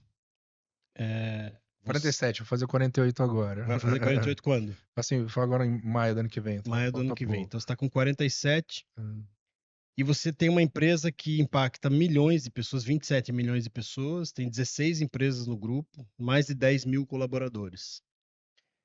Essa foi sua única experiência profissional? Eu fiz. Minha primeira experiência foi profissional, eu dava aula particular, né? Tá, mas assim como negócio, foi o Ah, primeiro negócio que você abriu ou você chegou a ter outros negócios antes? Ou você trabalhou para alguém antes? Como é que foi essa Eu, história? eu tive uma fase de servidor público, né? Eu trabalhei em algumas empresas públicas, era concurseiro, né? Voltando àquela minha fase lá de Mas que idade isso você tinha? 18, 19 Tá. anos, era muito novo. A empresa começou, eu tinha praticamente 20 anos, né? Muito novinho, fui pai muito novo também. E aí, essa transição, assim, quando eu falo pro meu primeiro negócio de dar aula particular, né? Para mim foi importante porque, assim, eu tinha 13, 14 anos. E mesmo meu pai e minha mãe sempre deram todas as oportunidades do mundo. A gente tinha a gente família de classe média. Meu pai é servidor público, minha mãe é dona de casa. Meu pai não media esforços para dar a melhor educação pra gente e tal, mas eu sempre tive essa história de empreender. E aí um dia eu era um bom aluno, o professor falou: Olha, eu abri uma escolinha de dar aula particular, você não quer dar aula? Eu falei: Tá bom. Aí comecei a dar aula de matemática, depois de português, eu tava dando quase todas as matérias. Mas aquilo na época dava um dinheiro tão bom que eu comecei. Eu lembro que essa professora era uma amiga da família, ela começou a me passar vários alunos. Tinha uma época que eu tava rodando a cidade inteira dando aula. Saía da escola e ficava Isso em Brasília. em Brasília. É engraçado que meu sócio fazia a mesma coisa, né? Dava aula também. Acho que essa fase ela foi interessante para mim, porque foi uma fase que eu cheguei numa época que eu tinha uma poupança que eu não sabia o que fazer com ela, porque assim, tô falando ali bem no início do Plano Real. Então, na época, uma aula particular de 1 hora era R$ 20. Aquilo era um dinheiro absurdo, era algo. Mas foi uma época que eu fui entender o quanto que o trabalho tinha um valor, né? De que maneira que o trabalho ele era importante para que você conseguisse chegar do outro lado. Eu acho que talvez nessa época eu passei a ter consciência que para você poder ter um negócio e para que ele tenha sucesso, para que ele saia do outro lado, você tem que fazer de tudo, qualquer coisa que envolva a estrutura do negócio, né? E quando eu falo isso, eu digo assim, eu acho que não é só a questão da humildade, mas é uma questão também de você unir alguns pontos de valores que te façam o seguinte: para mim, se eu tô varrendo esse chão, se eu tô passando um pano nele, se eu tô pintando aquela parede, e o meu objetivo é que o negócio dê certo, eu me sinto honrado fazendo qualquer atividade dessa, né? E eu acho que eu sempre tentei trazer isso pro meu time de uma maneira muito forte, e essas experiências que eu tive, né? Não que o início não foi duro, e foi. Duro de não ter muita oportunidade, não ter acesso a crédito, muita porta na cara no início, né? Porque imagina, jovem tentando vender software, E o sem ambiente do cliente, Brasil não é nada é, amigável para isso, né? sem cliente. Então, assim, pô, o que esse menino tá dizendo que consegue fazer melhor do que uma grande empresa e tal? Pra você ter ideia. Um dos primeiros contratos que nós tivemos foi com Organização dos Estados Americanos. A gente ganhou uma licitação internacional, Uau. concorrendo com grandes players de tecnologia. E esse desafio é bem legal. Aí, esse cliente não era no Uruguai. Até então eu não falava o espanhol. Falava o inglês mais ou menos nessa época, tô falando 20 anos atrás. E aí cheguei, e aí eu falei, não, legal, vamos apresentar o projeto pro cliente, né? Aí uma semana antes eu cheguei em Montevidéu, aí o cliente falava assim, como é que é a tua fábrica de software, né? Eu tinha 4 pessoas trabalhando no Brasil nessa época, os primeiros contratos da empresa. Eu, não, o pessoal tá trabalhando e tal. E na época era eu e meu sócio, desenvolvendo, né? Nessa época foi bem interessante, porque dentro do ambiente da empresa, o cliente achava que a gente era muito grande, porque nós vencemos 2 grandes companhias. Mas era um desafio que eu não podia deixar. A gente vai entregar esse projeto, pô, projeto internacional, estão ganhando em dólar, não dá para fazer. Mas o cliente falou assim: ó, você tem uma semana para fazer uma apresentação, e essa apresentação não pode ser em inglês, você tem que apresentar em espanhol. Porque é um projeto que envolvia 4 países, né? Brasil, Argentina, Paraguai e Uruguai, e um dos coordenadores, o cara só aceitava, eu não falava espanhol. Eu tive que me trancar no quarto de hotel e aprender espanhol uma semana. Tudo bem que não é uma língua tão difícil, mas assim, imagina, você vai primeiro grande cliente, né? E acho que esse tipo de desafio é uma coisa que te alimenta absurdamente, porque imagina você ficar num quarto de hotel trancado, estudando espanhol, um pitch que você não estava nem acostumado, com gente que você não conseguia. Só que eu lembro que eu fui apresentar e nós vencemos a primeira etapa. A segunda etapa era essa apresentação que era decisiva para bater o martelo. E aí, quando eu apresentei, literalmente os coordenadores falaram: olha, é, porque a gente estava concorrendo com outra grande companhia de software. Não vou falar o nome aqui por uma questão Uhum. ética, mas assim, era uma companhia muito big, não dava. E aí, no final, a outra companhia apresentou também, mas aí o cliente falou: olha, por incrível que pareça, a gente gostou bem mais da tua solução e da tua apresentação do que o dos caras. A gente sabe que vocês não têm o tamanho dos caras, mas é engraçado o tamanho da confiança que você passou pra gente, é com vocês que a gente vai fechar. Então, assim, isso pra mim foi uma energia absurda, que eu falei assim, eu liguei pro meu sócio e falei, cara, a gente é foda, a gente resolve. Na Vamos. verdade, pelo que eu tô entendendo da tua história, você sempre foi um outlier, né? Desde pequeno já Uhum. dava aula, quer Sim, dizer, sim. não é pra qualquer um, né? Não, engraçado, né? Não sei se eu posso falar aqui, mas eu acho que é uma passagem interessante. Meu primeiro negócio mesmo, eu tinha um vizinho. E o vizinho, ele tinha o pai dele tinha uma coleção de Playboy e ele ela. Uhum. Pô, e o cara tinha um ciúme dessa coleção. E aí, os meninos da rua, né? Aí esse Louco pra ver a coleção? louco pra ver a coleção. Só que na época eu já. Aí esse meu amigo chegou pra mim, pô, cara, meu pai tem uma coleção. Eu digo, pô, deixa eu ver lá e tal. Aí, na época tinha um. Eu lembro até hoje, assim, tem umas coisas. Tinha algumas edições que era o que fazia mais sucesso. Uhum. Aí eu falei assim, cara, o que que você acha a gente montar um negócio? Nós dois juntos. Aí ele, por quê? Não, vamos alugar a revista por meia hora pros meninos verem. E aí que eu fiz. Foi a primeira grande surra que eu levei do meu pai. É, eu comecei a alugar junto com ele. Ele não entendia muito de números, mas como eu era um pouco mais organizado, eu montei um caderno. E aí eu fiz um CRM dos moleques. Aí eu colocava o nome. Não, esse daqui ele gosta da Magda Kotroff. Esse daqui ele gosta da Eliela X. E fui vendo o gosto de cada um. Só que aquilo dali, os meninos não tinham dinheiro. Aí eu falei, como é que eu vou monetizar? Eu gostava muito de história em quadrinho. E eu falei, você não tem dinheiro? Não tem. Não. Você tem revista em quadrinho? Tem Marvel, Comics? Tem. Então traz aqui.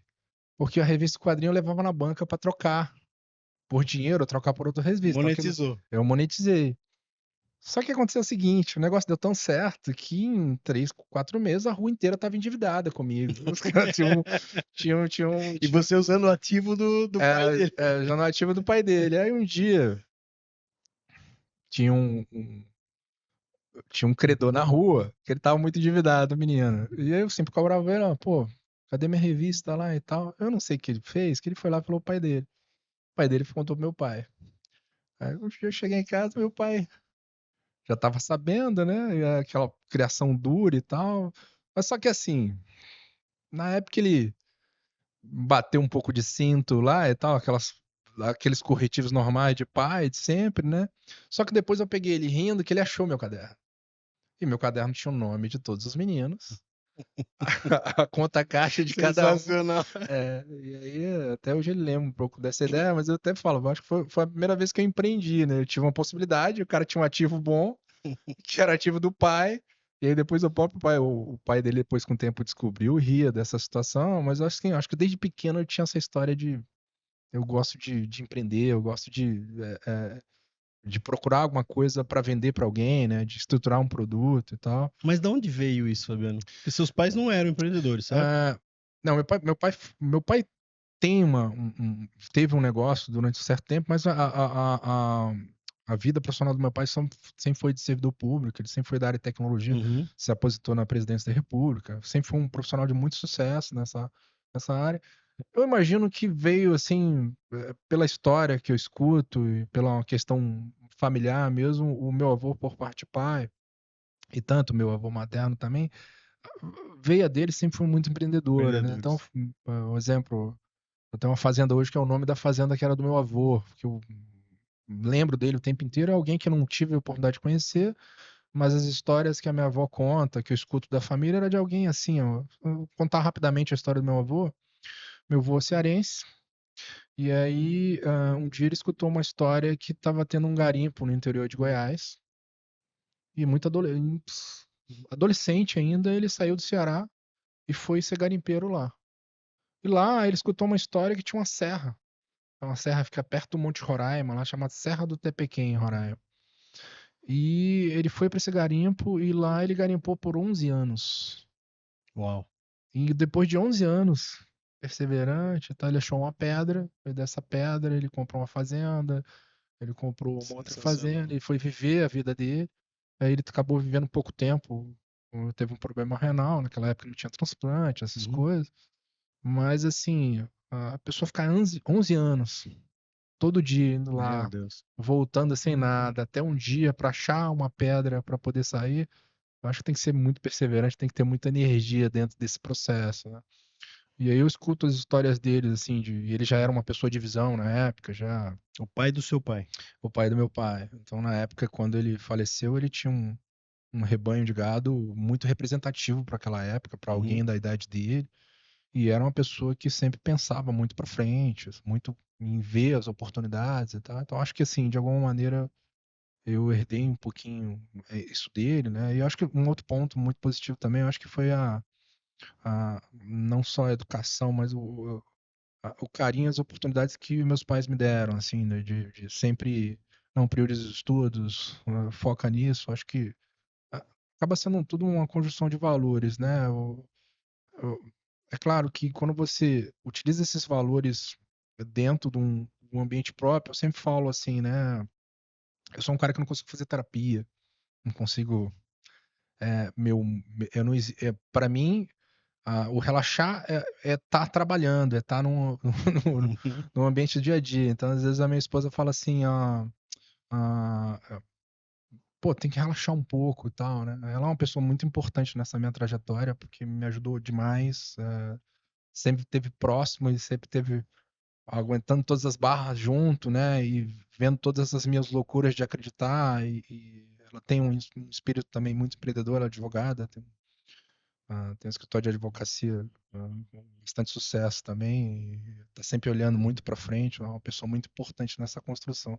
Mas eu acho que assim, esses valores, eles sempre estiveram dentro da minha pessoa, assim, da minha personalidade, né? Tanto que ah, esses dias eu tava falando, em tal idade eu penso dar uma segurada, né, me aposentar. Então, cara, eu não me vejo fazendo sem fazer alguma coisa produtiva, né? Não é algo que não parece eu simplesmente falar, vou agora ficar não produtivo. Eu acho que me imagino sempre produtivo, né? Sempre procurando fazer Você as se coisas. diria um garimpeiro de dados hoje?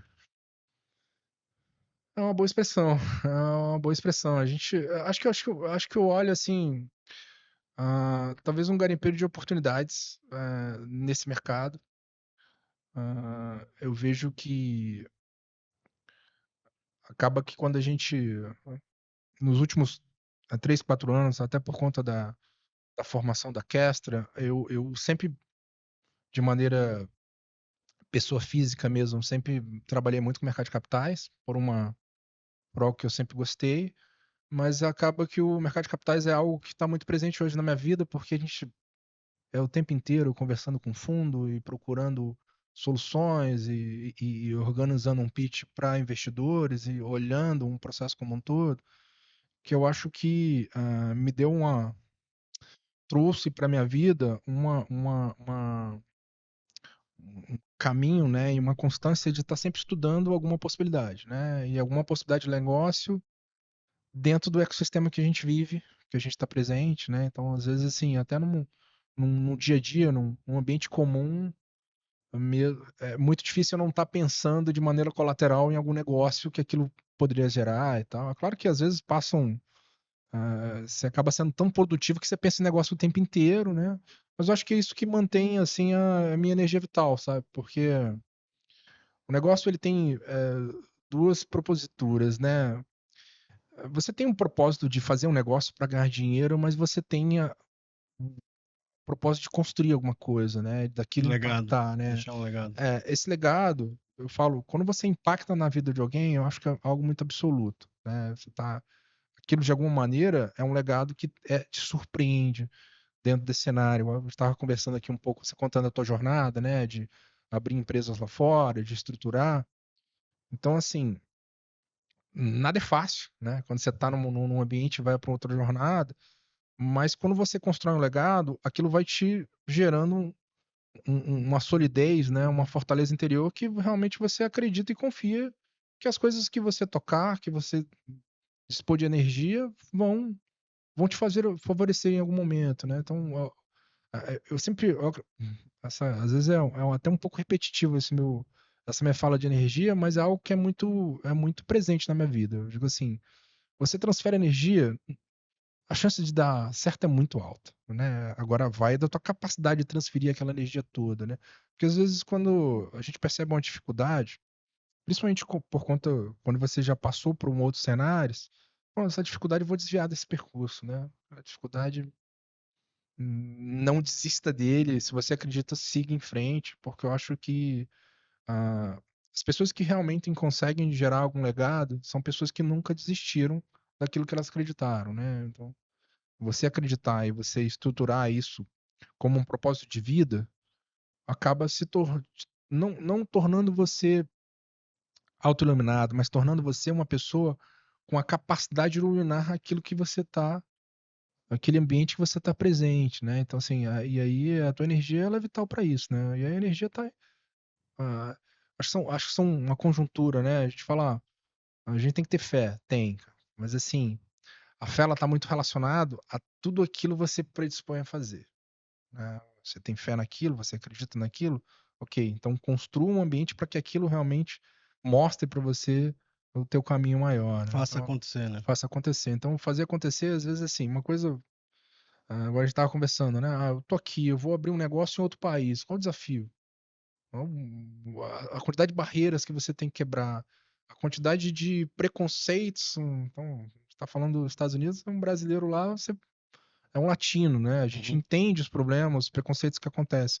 Agora, quando você acredita em você, acredita no teu time, no teu potencial, isso vai ser muito pequeno comparado àquilo que você está procurando, aquilo que você está almejando. Então, acho que é um pouco disso, né? Um pouco dessa estrutura que eu tento o tempo inteiro passar, organizar e mostrar para as pessoas o quanto que isso é importante, o quanto que isso é valoroso, né? Se isso de alguma maneira impactar na vida de alguém, eu tô feliz, eu tô satisfeito. Acho que essa é a. Impactar a vida de alguém. Você. Me fala uma coisa. Hoje em dia, o maior desafio de todos os empresários que eu converso é gerir pessoas, né? Esse é o grande desafio. Não só gerir, mas atrair, reter talentos, né? Uhum, Desenvolver talentos. Você tem mais de 10 mil colaboradores. Como é que é isso? Como é que é ter. A gente tem aqui um ínfimo disso, e eu já acho super desafiador uhum, gerir pessoas, né? Porque você tem que ser. eh, Você tem que saber lidar com emoções, você tem que saber lidar com desejos, com uma série de fatores que muitas vezes não são fatores específicos do negócio, uhum. né? Como é que é ter 10 mil colaboradores, Fabiano? O que acontece? O principal desafio que eu vejo na gestão de pessoas hoje é assim, a relação tanto na gestão de pessoas como na relação de trabalho, na relação profissional, ela está muito, pelo menos dentro do ambiente do grupo, ela está muito pautada em você ter um processo de clareza e honestidade entre as partes, né? Então, assim, primeiro que é muito difícil você trazer alguém com um time que em pouco tempo a camisa não vista, que é perceptível isso, né? Você vai ver que ela tá meio amassada para um lado, não coube naquela pessoa a camisa porque ela não tá confortável ali. Eu acho que quando a gente tem a capacidade de perceber isso rapidamente, isso é muito importante. Até para que fique no negócio somente aquelas pessoas que realmente acreditam e que dê certo. E nem todo mundo é obrigado a entrar numa empresa, entrar numa companhia e gostar. Eu acho que o que me diz que o caminho é certo é o fato quando eu olho, por exemplo, ah, diretores, gerentes, pessoas que estão conosco há muito tempo e que cresceram na companhia, né? E quando eu olho, pô, que ele é um estagiário e agora está aqui do meu lado conversando e aí essas pessoas em alguns momentos te surpreendem absurdamente, né? Surpreendem te demonstrando capacidades melhores que a tua, né? Surpreendem mostrando que conseguiram absorver o conhecimento e as responsabilidades de maneira pontual. Mas um ponto que acho que é assim, primordial nesse tipo de longevidade, né? Nesse tipo de relação, é você fazer a sua parte quando a gente olha as tuas obrigações para com aquela pessoa, né? E aí quando eu falo fazer a parte, não é pagar o salário em dia, não. Pagar o salário em dia é algo basal, é algo que é muito básico, não é. É você entender que ela tem direitos, que esses direitos eles têm que ser absorvidos no teu processo é, é, de gestão de pessoas como algo é, extremamente obrigatório. Você não pode deixar de cumprir, você não pode deixar, mas ao mesmo tempo você tem que criar uma estrutura de trabalho para que elas entendam e que elas construam para aquela outra pessoa que está sentada do lado dela aqui, aquela que está há 10 anos, mas tem uma outra que está há 2 dias, ela consiga entender, pô, por que esse cara está 10, 15 anos aqui nessa companhia? O que tornou ele. Porque não é possível que seja uma relação só de amor, né? Tem os problemas no meio do Uhum. caminho, como sempre tem, mas eu acho que, assim, você construir uma relação para que as pessoas que estão lá mostrem um exemplo para as que estão chegando, que ali é um lugar legal, que você pode ficar um bom tempo ali e você pode ser feliz naquele lugar, é um desafio. E é um desafio que, quando eu olho para trás, né, quando eu olho para o time hoje, eu vejo que a gente conseguiu fazer o dever de casa, né? Que nós conseguimos trazer pessoas boas. Antigamente eu falava empresa jovem, hoje não, porque tem uma turma mais velha também. Tem os jovens e tem a mais velha. Mas eu olho, por exemplo, que hoje, é, e aí dentro da estrutura societária, né, os sócios eles não têm mais essa influência tão forte, porque a cultura da empresa ela tá presente no dia a dia das pessoas, né? Hum. Não interessa a posição que a pessoa esteja, da pessoa que esteja servindo um cafezinho, a que esteja cuidando da limpeza, a, a um gerente de projeto, a um diretor. Eles possuem literalmente a mesma cultura. Eles olham a empresa com a mesma ótica, eles entendem o que a empresa pode oferecer para eles, o que eles podem oferecer para a empresa. Às vezes, conversando com o time, eu sempre falo muito assim, e é natural, isso porque o Brasil construiu muito isso, né? A cultura trabalhista está muito assim, a empresa ela sempre tem que me dar alguma coisa, né? E mesmo assim ela está errada, né? Esse é um pouco Uhum. o universo. É, um outro ponto que eu considero muito importante é que, assim, o termômetro de processos trabalhistas é algo que demonstra se uma empresa ela é uma boa contratante ou não, né? Isso é natural. O nosso volume é muito pequeno. Então, muito pequeno mesmo. E aí, esse muito pequeno, o que que diz? O volume do que? Do turnover, você disse? O volume de demandas trabalhistas mesmo, Tá, processos tá. trabalhistas. E eu acho que esse volume pequeno, ele só acontece porque a gente tem basicamente três preocupações que elas seguem esse universo. Primeiro, fazer o correto, né? Não fazer aquilo que a lei não orienta, né? Isso é um ponto importante, porque o empresariado, às vezes, ele pensa o seguinte: eu vou economizar um pouco com isso, porque isso vai dar mais resultado para o negócio, mas é uma economia que você vai acabar tendo um problema, né? Então, só para você ter É uma ideia, economia burra, né? 99,9% dos colaboradores são CLTs. Não tem como fugir, né? Se você procura outros caminhos, você vai achar caminhos mais econômicos? Vai. Mas esses caminhos eles vão resultar em prejuízo para o negócio. E aí, quando a gente pensa, o exemplo, né? A companhia toda, né? Quando a gente fala da Kestra, que compõe todas as companhias do grupo, ela, no momento que a gente foi realizar todo o processo de auditoria, então hoje as empresas são auditadas para uma companhia americana, tem todo um cenário.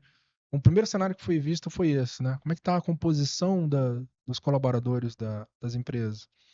E aí, é claro, tinha uma ou outra empresa que tinha uma composição que precisaria ter um processo de conformidade. Isso foi corrigido na hora e foi organizado para quê? Justamente com a preocupação de demonstrar para o mercado, olha, a parte de compliance trabalhista ela está totalmente Adequado. adequada a que os investidores estão prevendo, né, dentro das regras de mercado. Então, assim, essa preocupação de fazer o certo, às vezes ela parece até muito Caxias, mas quando se fala de gestão de pessoas, ela tem que ser. tem E outros problemas. governança também, né? E esse tipo de governança, a governança ela é muito importante porque a partir do momento que um colaborador entra, ele já entende qual que é o modelo de negócio, né? Então não é aquela história, não, você vai começar comigo agora e a gente vai ver o teu modelo de trabalho com o tempo. Não, é um contrato de trabalho. Você sabe o que que você vai ganhar, o que que você vai perder, onde você pode chegar, entendeu? É um outro ponto que o que eu vejo do segundo ponto, é as pessoas elas terem um futuro muito bem desenhado, né? Então, o futuro bem desenhado é você entender que você pode crescer ali dentro, né? E esse crescimento ele tem que estar muito exposto, mostrando, olha, pô, você pode sair daqui para aqui, basta você querer e ajudar a companhia para isso. Acho que o terceiro é a própria identidade da companhia, né? Então, assim, a companhia que tem identidade, por conta desse mercado de trabalho, principalmente em tecnologia, a gente teve um cenário muito forte na pandemia, não, pós-pandemia do Covid, que era antigamente o ambiente home office era algo muito pouco usado Uhum. e hoje você tem um mesmo profissional de tecnologia que trabalha para três empresas diferentes e ele está morando na Tailândia. E não dá para mudar, porque eu não gosto muito desse termo, mas o novo normal é assim mesmo, né? As pessoas estão desse jeito. Mas isso ocorreu dois problemas. Primeiro, o custo ficou muito alto, porque o profissional ele passou a entender que ele pode ganhar em dólar, Uhum. porque ele pode trabalhar em qualquer lugar do mundo, né? E aí é o mesmo profissional. Então você teve um custo maior e você não teve mais a disponibilidade física e nem mais a disponibilidade full, porque ainda existe uma situação hoje que, pelo modelo, é muito difícil você exigir que alguém te trabalhe full para você, porque se ele pode trabalhar para duas, três companhias e às vezes, dependendo do tipo profissional, você nem pode exigir isso dele, que é o modelo que é estabelecer o processo de trabalho. Mas quando você tem isso dentro de um arcabouço de identidade, as pessoas vão trabalhar para você, vão se dedicar e vão fazer o papel deles, entendeu? Porque eu acho que essa relação de trabalho, ela não pode ser só um lado, né? Ela tem que ter os dois lados, eles precisam ter os prós e contras e a sua capacidade de entender, pô, essa empresa ela faz, essa companhia ela me abraçou, eu tenho que abraçar ela. A gente usou um tempo um modelo que era o seguinte: o modelo a gente, um processo de distribuir resultado, né? A gente usava, eu vou fazer uma avaliação individual, uma avaliação coletiva e vou fazer uma autoavaliação. O cara que autoavalia, ele sempre fala assim, ó, sou 10, o Uhum. 10 é o Uhum. número, é o mágico dele. A avaliação coletiva, ela envolvia a avaliação de cada um, né, para fazer uma média, e a avaliação individual era o superior daquela pessoa avaliando ela. Só que quando a gente fazia esse componente, às vezes ele tinha um desequilíbrio. Porque se você não gera uma estrutura de valor para que a pessoa que ela está vendo que a avaliação coletiva ela está menor porque o companheiro dela não tá performando, ela tem que entender que ela tem que abraçar o cara, bicho, bora performar aqui, porque é como um todo que a gente vai ganhar ou não. Então esse modelo até hoje a gente tenta estudar, tenta melhorar, tenta estruturar dentro do ambiente da companhia para que realmente a gente consiga ter um universo interessante na estrutura de crescimento e na visão de futuro mesmo, né? Quanta, quando a gente fala 10.000 pessoas, assim, fisicamente essas pessoas estão todas home office? E outra Não, pergunta não. que eu queria te fazer, vocês se adaptaram rápido a essa questão? Porque, assim, a área de tecnologia teve muita mudança depois da pandemia, durante e depois da pandemia, né? O que acontece? Hoje, a nossa estrutura de home office é basicamente a fábrica de software, que envolve os analistas de requisitos, os developers, os gerentes do ambiente de fábrica. Só que o ambiente comercial, administrativo e financeiro, ele está todo in-house. Não tem como fazer. Tá. A gente até tentou logo E voltaram 100% já. voltar 100%. Basicamente, a gente tem a estrutura técnica da companhia, ela está em home office. Como são 16 companhias, a grande maioria está em home office, tem outras também que voltaram no ambiente in-house, mas depende muito. O que a gente percebe, assim, no nosso caso, a parte de home office, de fábrica, a gente conseguiu ter uma melhora produtiva, né? Em alguns momentos, na última medição que nós fizemos, 30% a mais de produtividade, mas mesmo assim, essa produtividade ela só acontece porque você tem ferramentas para controlar Uhum. as Pra medir. entregas e tal. O que a gente percebe é que a parte administrativa e financeira, que acaba sendo a área meio ali, né? Você colocar isso home office não é legal. Assim, pelo menos as nossas experiências não foram positivas. Porque teve uma época da pandemia que estava 100%, né? Uhum. E aí foi quando nós fomos voltando. E o comercial é porque você tem que estar no dia a dia ali, né, com a equipe motivando, fazendo, e tal.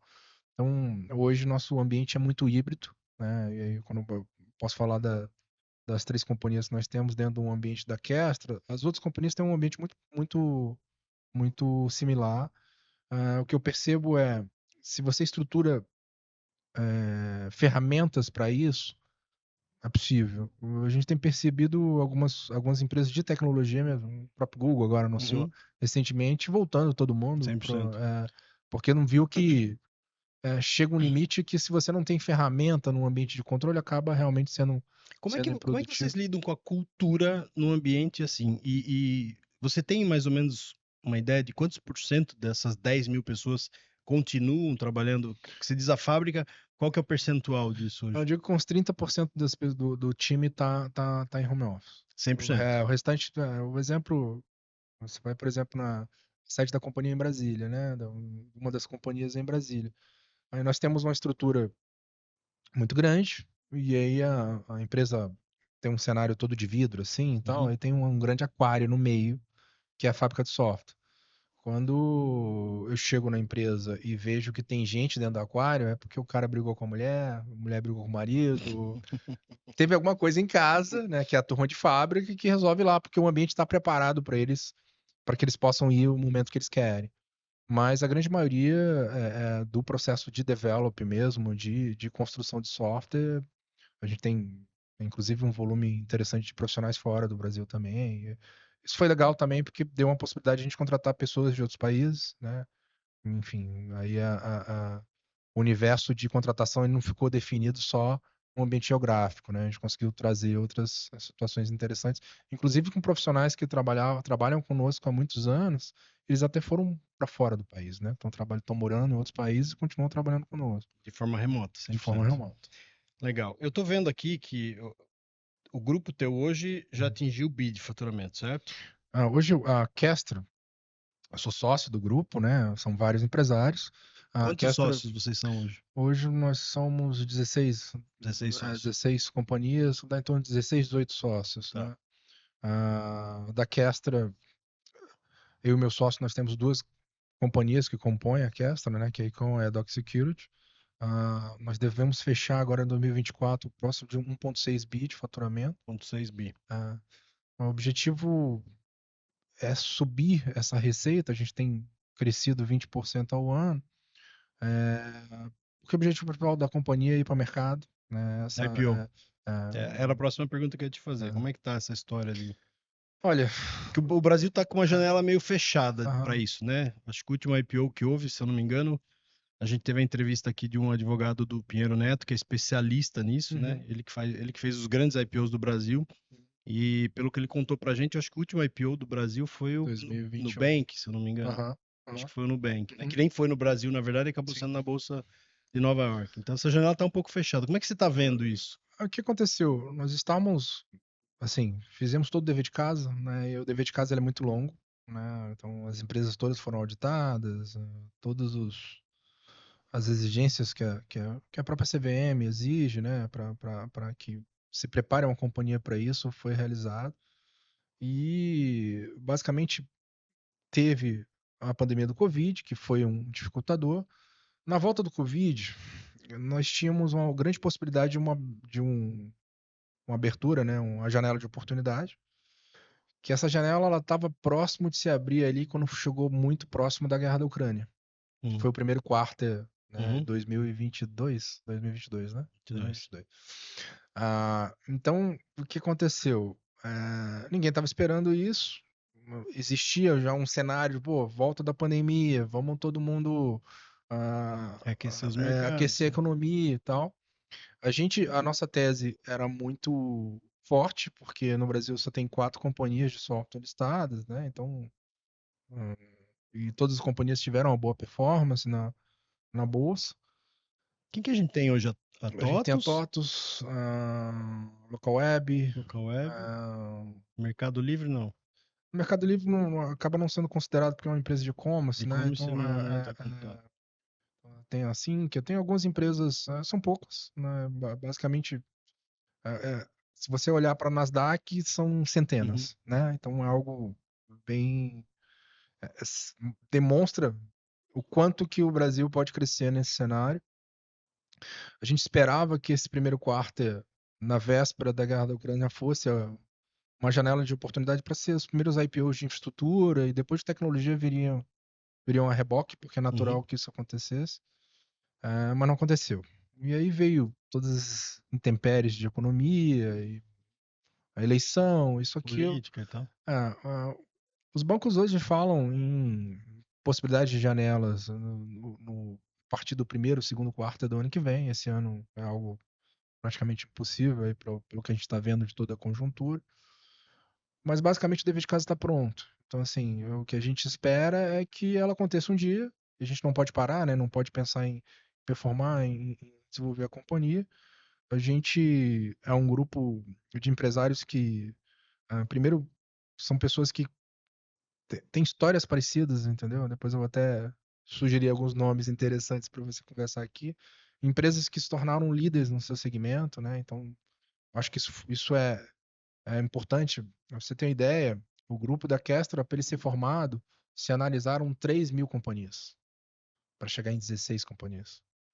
E aí olharam segmentos do mercado, as lideranças desses segmentos, para que se pudesse fundar essa grande companhia.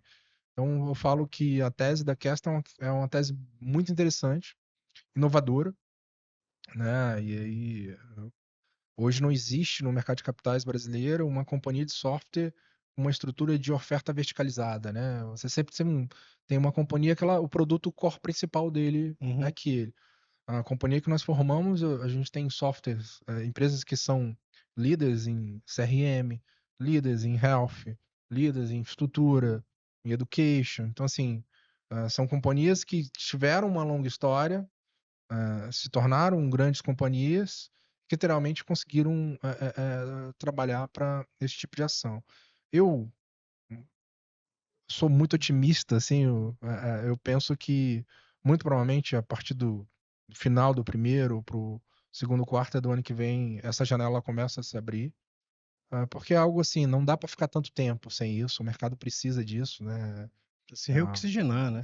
a gente pensou no modelo da Nasdaq também, mas acabamos que por um critério estratégico mesmo, não optamos em ir nesse caminho. A A gente, ideia é fazer o IPO no Brasil, então. é, a gente acredita muito na tese, construímos a companhia dessa maneira, toda a governança, todo o processo de crescimento está pautado nisso, né? Agora a nossa meta é trabalhar para chegar em 2 bi, então a ideia nesse crescimento que a gente tem conseguido não é tão desafiadora, eu acho que é algo que é possível, é factível, mas que depende muito um pouco do cheiro que o mercado vem mostrando, né, desse comportamento, onde que o que eu sempre falo é o seguinte, né, eu acho que assim, a esteira mais dura, né, o processo mais duro nós já passamos, que foi fundar uma grande companhia, consolidar ela, né, com empresas é, é, representativas e que pudessem mostrar para o mercado, cara, essa tese é interessante, tanto que os principais fundos americanos já conversaram conosco, outras grandes empresas a entrar em contato, então a gente tem conversado bastante, né, se fazendo presente, né, nessas rodadas, justamente para poder defender a tese e mostrar o quanto que ela é viável, o quanto que ela tem a ver com o momento que o Brasil está passando, entendeu? Então, eu acredito bastante, eu acho que é um bom caminho, assim, estamos no caminho certo. Você é o CEO hoje do grupo todo? Eu sou CEO de duas companhias, da Icom e da Doc Security. Tá, legal. E Tá? vocês têm um CEO hoje do grupo? Nós temos um CEO, o CEO está sendo substituído agora, a gente está Uhum, fazendo um processo de transição, né? O CEO provisório agora é o Júlio Pina, que é alguém com uma experiência muito forte na área de mercado também, já uhum. fez 2 IPOs bastante representativos e tal, mas provavelmente o conselho deve eleger aí um novo CEO aí em breve. É uma companhia que ela tem crescido mais de 20% ao ano, então assim, Sensacional. para o mercado de software, ah, é algo surpreendente, né? Só para você ter ideia, em números, né, a nossa margem média EBITDA é em torno de 30 a 35%. Então, assim, Uau, para software é algo extremamente performático, né? E é onde nós estamos acreditando e trabalhando um pouco nesse sentido. muito bom. Fabiano, eu tenho tanta pergunta para te fazer, mas eu acho que a gente ficaria 2 dias aqui para responder tudo isso. Eu achei sensacional a entrevista que você deu, foi bem leve, acho que foi tranquila. Você contar a tua Agradeço a história oportunidade. e aonde você chegou e aonde vocês querem chegar ainda, né? Eu acho que é sensacional isso, saber que a gente tem gente muito boa no Brasil, né? A gente tem executivos aqui no Brasil que têm histórias assim maravilhosas de superação, de Eu construção, até brinco, tupiniquim mesmo, né? Gente, tupiniquim. tupiniquim, mas que é sensacional, né? É, Porque assim, uma comparação que eu faço muito, né? Você trouxe um pouco disso aqui. Os Estados Unidos sabe se vender muito bem, né? Lá você vê a história do Steve Jobs, começou no fundo da casa dele. uhum, Eles vendem muito bem isso, né? E a gente às vezes olha para isso e não dá muito valor, né? Quer dizer, pô, você tem uma história linda aí, desde o seu avô que foi uhum, garimpeiro, né? Que ficou uhum, 11 anos lá garimpando para conseguir a primeira pepita. uhum, Então, assim, são histórias maravilhosas, né? Que a uhum. gente muitas vezes não dá valor e a ideia desse podcast é isso, é trazer para o conhecimento do público essas histórias, porque isso inspira, né? Uhum. Isso de verdade inspira, porque os executivos que vêm aqui conversar com a gente, eles não são o que eu chamo de executivo de palco, né? Não são empresários de palco. Que hoje em dia, com a internet, com o impulsionamento e tudo isso, é muito fácil você falar coisas que os outros devem fazer. A diferença, para mim, fundamental é, legal, aquilo que você fala, você pratica, você fez, né? É chão E de fábrica é chão de mesmo? fábrica, quer dizer, você testou o que você está falando, porque só falar é fácil, né? Uhum. É muito mais fácil do que fazer. E a ideia de trazer aqui os convidados é exatamente esse. São pessoas que fazem na prática, que saíram ali da ideação e Uhum. transformaram com muita resiliência, porque a gente sabe que o Brasil é desafiador. Não é para qualquer um mesmo, porque eu que sou a minha formação em contabilidade, né? O ambiente de negócio no Brasil é muito inóspito, Muito né? hostil, né? Muito hostil. Uhum. A questão de crédito, começando pela questão de crédito, que é muito difícil, muito caro. A questão regulamentar, né? As leis. Cara, assim, a última É vez uma série de coisas trabalhando contra 24 horas é por isso. dia, né? É algo. E quem vence no Brasil realmente é muito resiliente, é muito foda, né? Uhum.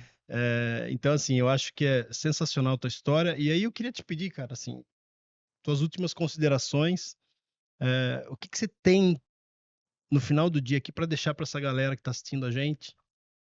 Qual que é o recado? Qual que é a mensagem? E além disso, eu queria que você deixasse uma pergunta no ar para um próximo convidado. O que que você gostaria de saber, sem saber quem é esse convidado? O que que você gostaria, se você tivesse aí a possibilidade de fazer uma pergunta e obtivesse uma resposta fundamental para o mundo dos negócios, o que que você faria? Vamos lá, vou começar primeiro com a pergunta. Vamos lá. Acho que uma pergunta interessante é questionar um empresário, um executivo, qual foi a ação mais extraordinária que ele já fez na vida? Assim? O que ele considera a ideia mais extraordinária, aquilo que realmente mudou toda a trajetória profissional dele, todo o ambiente de negócio que ele formou. Eu acho que essa resposta, às vezes é fácil de responder, mas às vezes é uma conjuntura de situações interessantes nesse sentido. Acho que a mensagem, primeiro, obrigado pela oportunidade. Só eu tenho a agradecer. Foi um bate-papo bem descontraído, bem legal. Me senti muito à vontade aqui, por mais de ser uma pessoa que não estou muito acostumado às câmeras, você conseguiu quebrar um pouco esse gelo aí e me ajudar um pouco nisso. Acho que assim, uma mensagem que eu passo, principalmente para as pessoas que procuram empreender, é literalmente assim, tem duas coisas que eu considero muito importante para o sucesso do empreendimento, assim, em qualquer atividade de empreender, né? Planejamento. Então, assim, o planejamento, ele é algo que às vezes ele pode parecer um simples rasbisco. Eu vou pegar ali uma folha de papel e vou desenhar alguma coisa que eu almejo fazer. Mas esse planejamento, ele junto com um outro item que eu acho Aí é uma palavra que eu uso muito na minha vida, com relação a tudo que eu faço e a tudo que eu consegui, de alguma maneira, conquistar, é disciplina. Então, o planejamento e a disciplina, ele tem uma possibilidade nessa junção tão extraordinária de criar, né, e produzir as coisas de uma maneira muito absurda, porque quando você tem um negócio e você acredita nele e de alguma maneira você de uma maneira muito simples planeja isso, que seja um rabisco no papel ou numa ideia que você digitou no teu computador, e você olha aquilo dali e trabalha com disciplina, e aí a disciplina ela vai te exigir algumas provações, que é justamente o teu tempo, a tua dedicação, o teu acreditar, o teu deixar de fazer algumas coisas que literalmente possam te punir para você ter um resultado final maior, gera uma potência positiva muito grande que é de construir qualquer coisa, né? Então, assim, planejamento com disciplina, você consegue superar qualquer problema, né? Você consegue olhar qualquer objetivo que possa ser muito distante e tornar ele mais próximo. Eh, Essas duas palavras, para mim, elas regem a minha vida no dia a dia, assim, né? Ah, minha esposa fala que eu sou um mar de post-it, né? No meu escritório tem post-it tudo quanto é lado. Porque eu uso post-it, eu uso minha máquina, eu uso o celular, eu uso. E mesmo assim eu ainda esqueço das coisas. Então, assim. E aí eu falo que o post-it ele me ajuda a planejar, porque ele me lembra que eu tenho que fazer as coisas. E em consequência, ele me dá disciplina para entender que eu tenho que ler de novo aquilo que eu tenho que fazer. Então, acho que planejamento e disciplina é algo muito importante para quem queira fazer qualquer negócio dar certo, para quem queira empreender em qualquer coisa na vida. E eu acho que o empreender não só está relacionado a negócio, né? Está só relacionado a qualquer objetivo que você tenha, né? Eu quero fazer alguma coisa, isso para mim é o empreender, é o empreendimento. Eu preciso me organizar, mas para isso eu tenho que planejar, eu tenho que disciplina para que aquilo eu consiga atingir o meu objetivo final. Acho que é. Legal. Eu tenho uma pergunta para te fazer, a última, Hum. que foi deixada pela nossa última convidada. E a pergunta dela para você é: qual que é o impacto, ou qual que é o legado que você pretende deixar para as pessoas, para tua família, para teus filhos, enfim, para quem quer que seja? Família é um ponto muito importante da vida, né? Acho que um ponto bem interessante essa pergunta, porque assim, ah, esses dias conversando com um amigo, ele me perguntou assim, o que que me fala algo que foi essencial para você chegar onde você está hoje, né? Eu falo assim, olha, a base familiar, ela me trouxe a tranquilidade para trabalhar. Então, assim, eu sempre eu tenho uma frase bem interessante que é assim, como que eu sei se a minha vida tá tranquila, né? E aí eu passava isso pros meus filhos em casa. Minha mulher é muito braba. E aí, quem tem mulher braba, não sei se a tua é braba, Bastante. tem mulher braba, vive isso em casa. Então, eu passava um recado para meus filhos falando o seguinte, tanto o Lucas como a Vitória, falando, olha, aqui em casa a mamãe tem que estar feliz. Se a mamãe tá infeliz, vai dar ruim pra gente. Não tem como. Então, qual é o objetivo? Sempre fazer tudo pra mamãe estar feliz. Pô, mas cara, a mamãe tem que estar feliz. É o jeito. Então, assim, às vezes quando me deparam com problema, com desafio e tal, eu sempre olho pra minha família e penso o seguinte: poxa, a mamãe tá feliz. As crianças estão crescendo. Eu tô perfeito. Eu não tenho nada que me impeça ir de encontro a esse desafio e resolver esse problema, entendeu? Então, assim, a família para mim é tão importante num nível que se eu tô com a minha família bem, e aí eu literalmente, em tese, não é só o núcleo de mamãe e filhos, né? Meus pais, minha mãe, meus irmãos, essa minha família tá bem, eu acho que eu tenho muita base para poder fazer qualquer coisa. Então, assim, e essa frase da mamãe feliz era muito importante mesmo. Então, assim, é isso que te dá o equilíbrio. Você fala, pô, o dia inteiro de trabalho, voltou em casa, tua família tá serena, tá tranquila, o teu equilíbrio é onde é, a gente vai se carregar, né, e tal. Eu sempre... a minha filha não viveu tanto isso. Minha filha, ela passou uma fase que eu tava trabalhando loucamente. Então ela A me mais via, velha. a mais velha, ela morou, ela é do meu primeiro casamento, mas ela foi, ah, mora comigo, com a minha esposa, desde os 4 anos. Aí a minha esposa ajudou a criar ela, tanto que eu brinco que os defeitos da minha filha são os defeitos da minha esposa.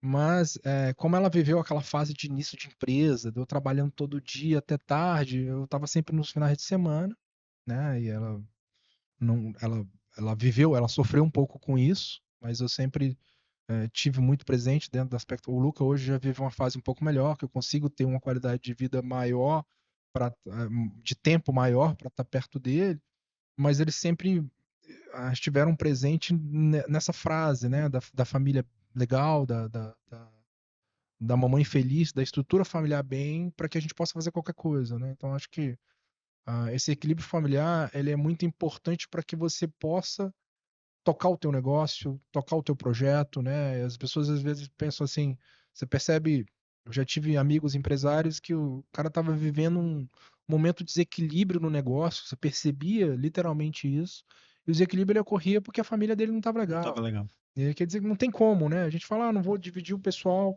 não existe. Você tem que estar bem Então, familiar. o legado para você é a família. Eu acho que assim, o legado são duas coisas. a, a minha família, ela me traz o conforto para eu dizer que, literalmente, eu tive uma base familiar para construir um legado profissional. Então, assim, o impacto das pessoas, para mim, talvez o principal legado. Quando eu falo assim, esses dias eu encontrei uma pessoa, peguei um Uber numa cidade, e aí, geralmente quando eu chego na cidade, eu tava em época de campanha, né? Vai votar em quem? Quem vai ser o prefeito? Meu jeito de interagir e entender como é que tá politicamente aquela região. E aí ele pegou, comentou, é porque eu fui solicitar um serviço. Você foi solicitar um serviço na prefeitura? Foi. Você usou você entrou no portal lá? Então eu entrei. Ele tinha usado um serviço de uma solução nossa. E eu não falei nada, né? Aí eu falei, mas aí, o que você achou? Cara, que coisa surpreendente. Antigamente eu pegava fila, às vezes. Aí eu comentando, né? Pô, fiquei tão feliz de ver uma pessoa comum num outro local, distante de onde eu estava, que ele foi beneficiado com uma. Eu comentei isso depois no bate-papo da empresa. Ele foi beneficiado com uma solução que nós desenvolvemos, nós implantamos lá, e o cara estava feliz porque aquilo tinha resolvido o problema dele. Dele. Então, assim, eu acho que esse é o principal legado, assim, né? Transformou a vida das pessoas. Quando você impacta, principalmente positivamente na vida de alguém. E é engraçado, eu não tive coragem de falar para ele porque aí eu penso o quanto que às vezes a gente vai amadurecendo e melhorando com o tempo, né? Natural, né? O natural das pessoas é você falar, pô, isso daí foi o que eu fiz, pô. Uhum, Né? É onde eu vou tufar meu peito e dizer, pô, isso uhum. daí foi um negócio nosso. Mas é engraçado, eu fiquei tão feliz de escutar ele que aquilo pra mim foi pleno. Era o basta. Era o basta. Eu falei assim, poxa, eu, aquilo ficou na minha cabeça o dia inteiro. Eu falei, poxa, que legal. Primeira vez que eu tô vendo alguém que foi impactado por alguma coisa que nós fizemos, né? Que a empresa, que a companhia fez, e de maneira natural, eu nem perguntei, assim, né? Foi saindo aquilo dali e tal. Então, assim, para mim esse é o principal legado, né? Quando você consegue desenvolver, entregar produtos, desenvolver projetos que impactam na vida das pessoas comuns, das empresas, entendeu? Então, acho que esse tipo de situação é quando você literalmente se precisa, pô, eu tô fazendo a coisa certa. Eu tô. O caminho que eu tô trilhando, ele tem um sentido, né? Ele tem um significado para isso. Então, acho que esse legado, ele é muito importante. Esse legado também não conseguiria se eu não tivesse uma base familiar, Familiar. uma estrutura familiar que me permitisse isso mesmo, entendeu? Legal, sensacional. Fabiano, muito obrigado por você estar aqui, abrir mão do teu tempo, que eu sei que é precioso, para compartilhar com a nossa audiência tudo que você passou, teus conhecimentos, teus insights. Eu acho isso muito rico a gente poder compartilhar os conhecimentos que a gente adquiriu ao longo da nossa jornada com as pessoas que estão nas suas jornadas, tentando melhorar o dia todo. O Brasil tem muito disso, né? Tem muito empreendedor que tem desejo, que tem assim capacidade de fazer, e às vezes falta uma palavra, falta um insight, falta ouvir alguém que fez para poder se motivar e para poder buscar aquela energia que você tem dos problemas, né? Então, muito obrigado por você ter compartilhado, por você ter disponibilizado teu tempo aqui para gente. Eu que agradeço. Primeiro, te parabenizar por você, como empresário, ter criado um projeto como esse, né? E preocupado em dividir um pouco a experiência para outros empresários, para pessoas que queiram empreender.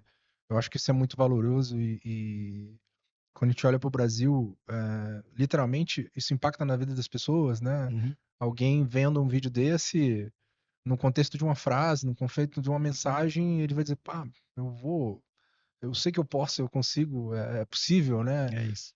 E às vezes, assim, essa energia de uma conversa como essa, na web, tem uma capacidade altíssima de impactar na vida das pessoas. É realmente algo que me deixa muito honrado e obrigado pela oportunidade. Eu que agradeço. Você assistiu mais um episódio de Os Executivos. A intenção aqui é trazer para você, obviamente, que está nos assistindo, insights, histórias com uma bagagem gigantesca para que você assista, para que você se inspire nas pessoas que estão aqui com a gente. E o meu nome, como você já sabe, é Douglas Gomes Filho. Eu estou aqui com o intuito de trazer para você quanto mais informação, melhor, para que você se desenvolva. O Brasil tem um potencial gigante de desenvolvimento e a gente quer isso. A gente quer desenvolver o Brasil, a economia do Brasil, a gente quer desenvolver os negócios no Brasil e eu espero que isso tenha te ajudado a se transformar. Então, aproveita, se você gostou desse conteúdo aqui, compartilhe esse conteúdo com as pessoas que você gosta, que você conhece. Segue a gente no canal, porque quanto mais engajamento a gente tiver, mais isso também nos dá energia e motivação para continuar trazendo cada vez mais histórias impactantes para você.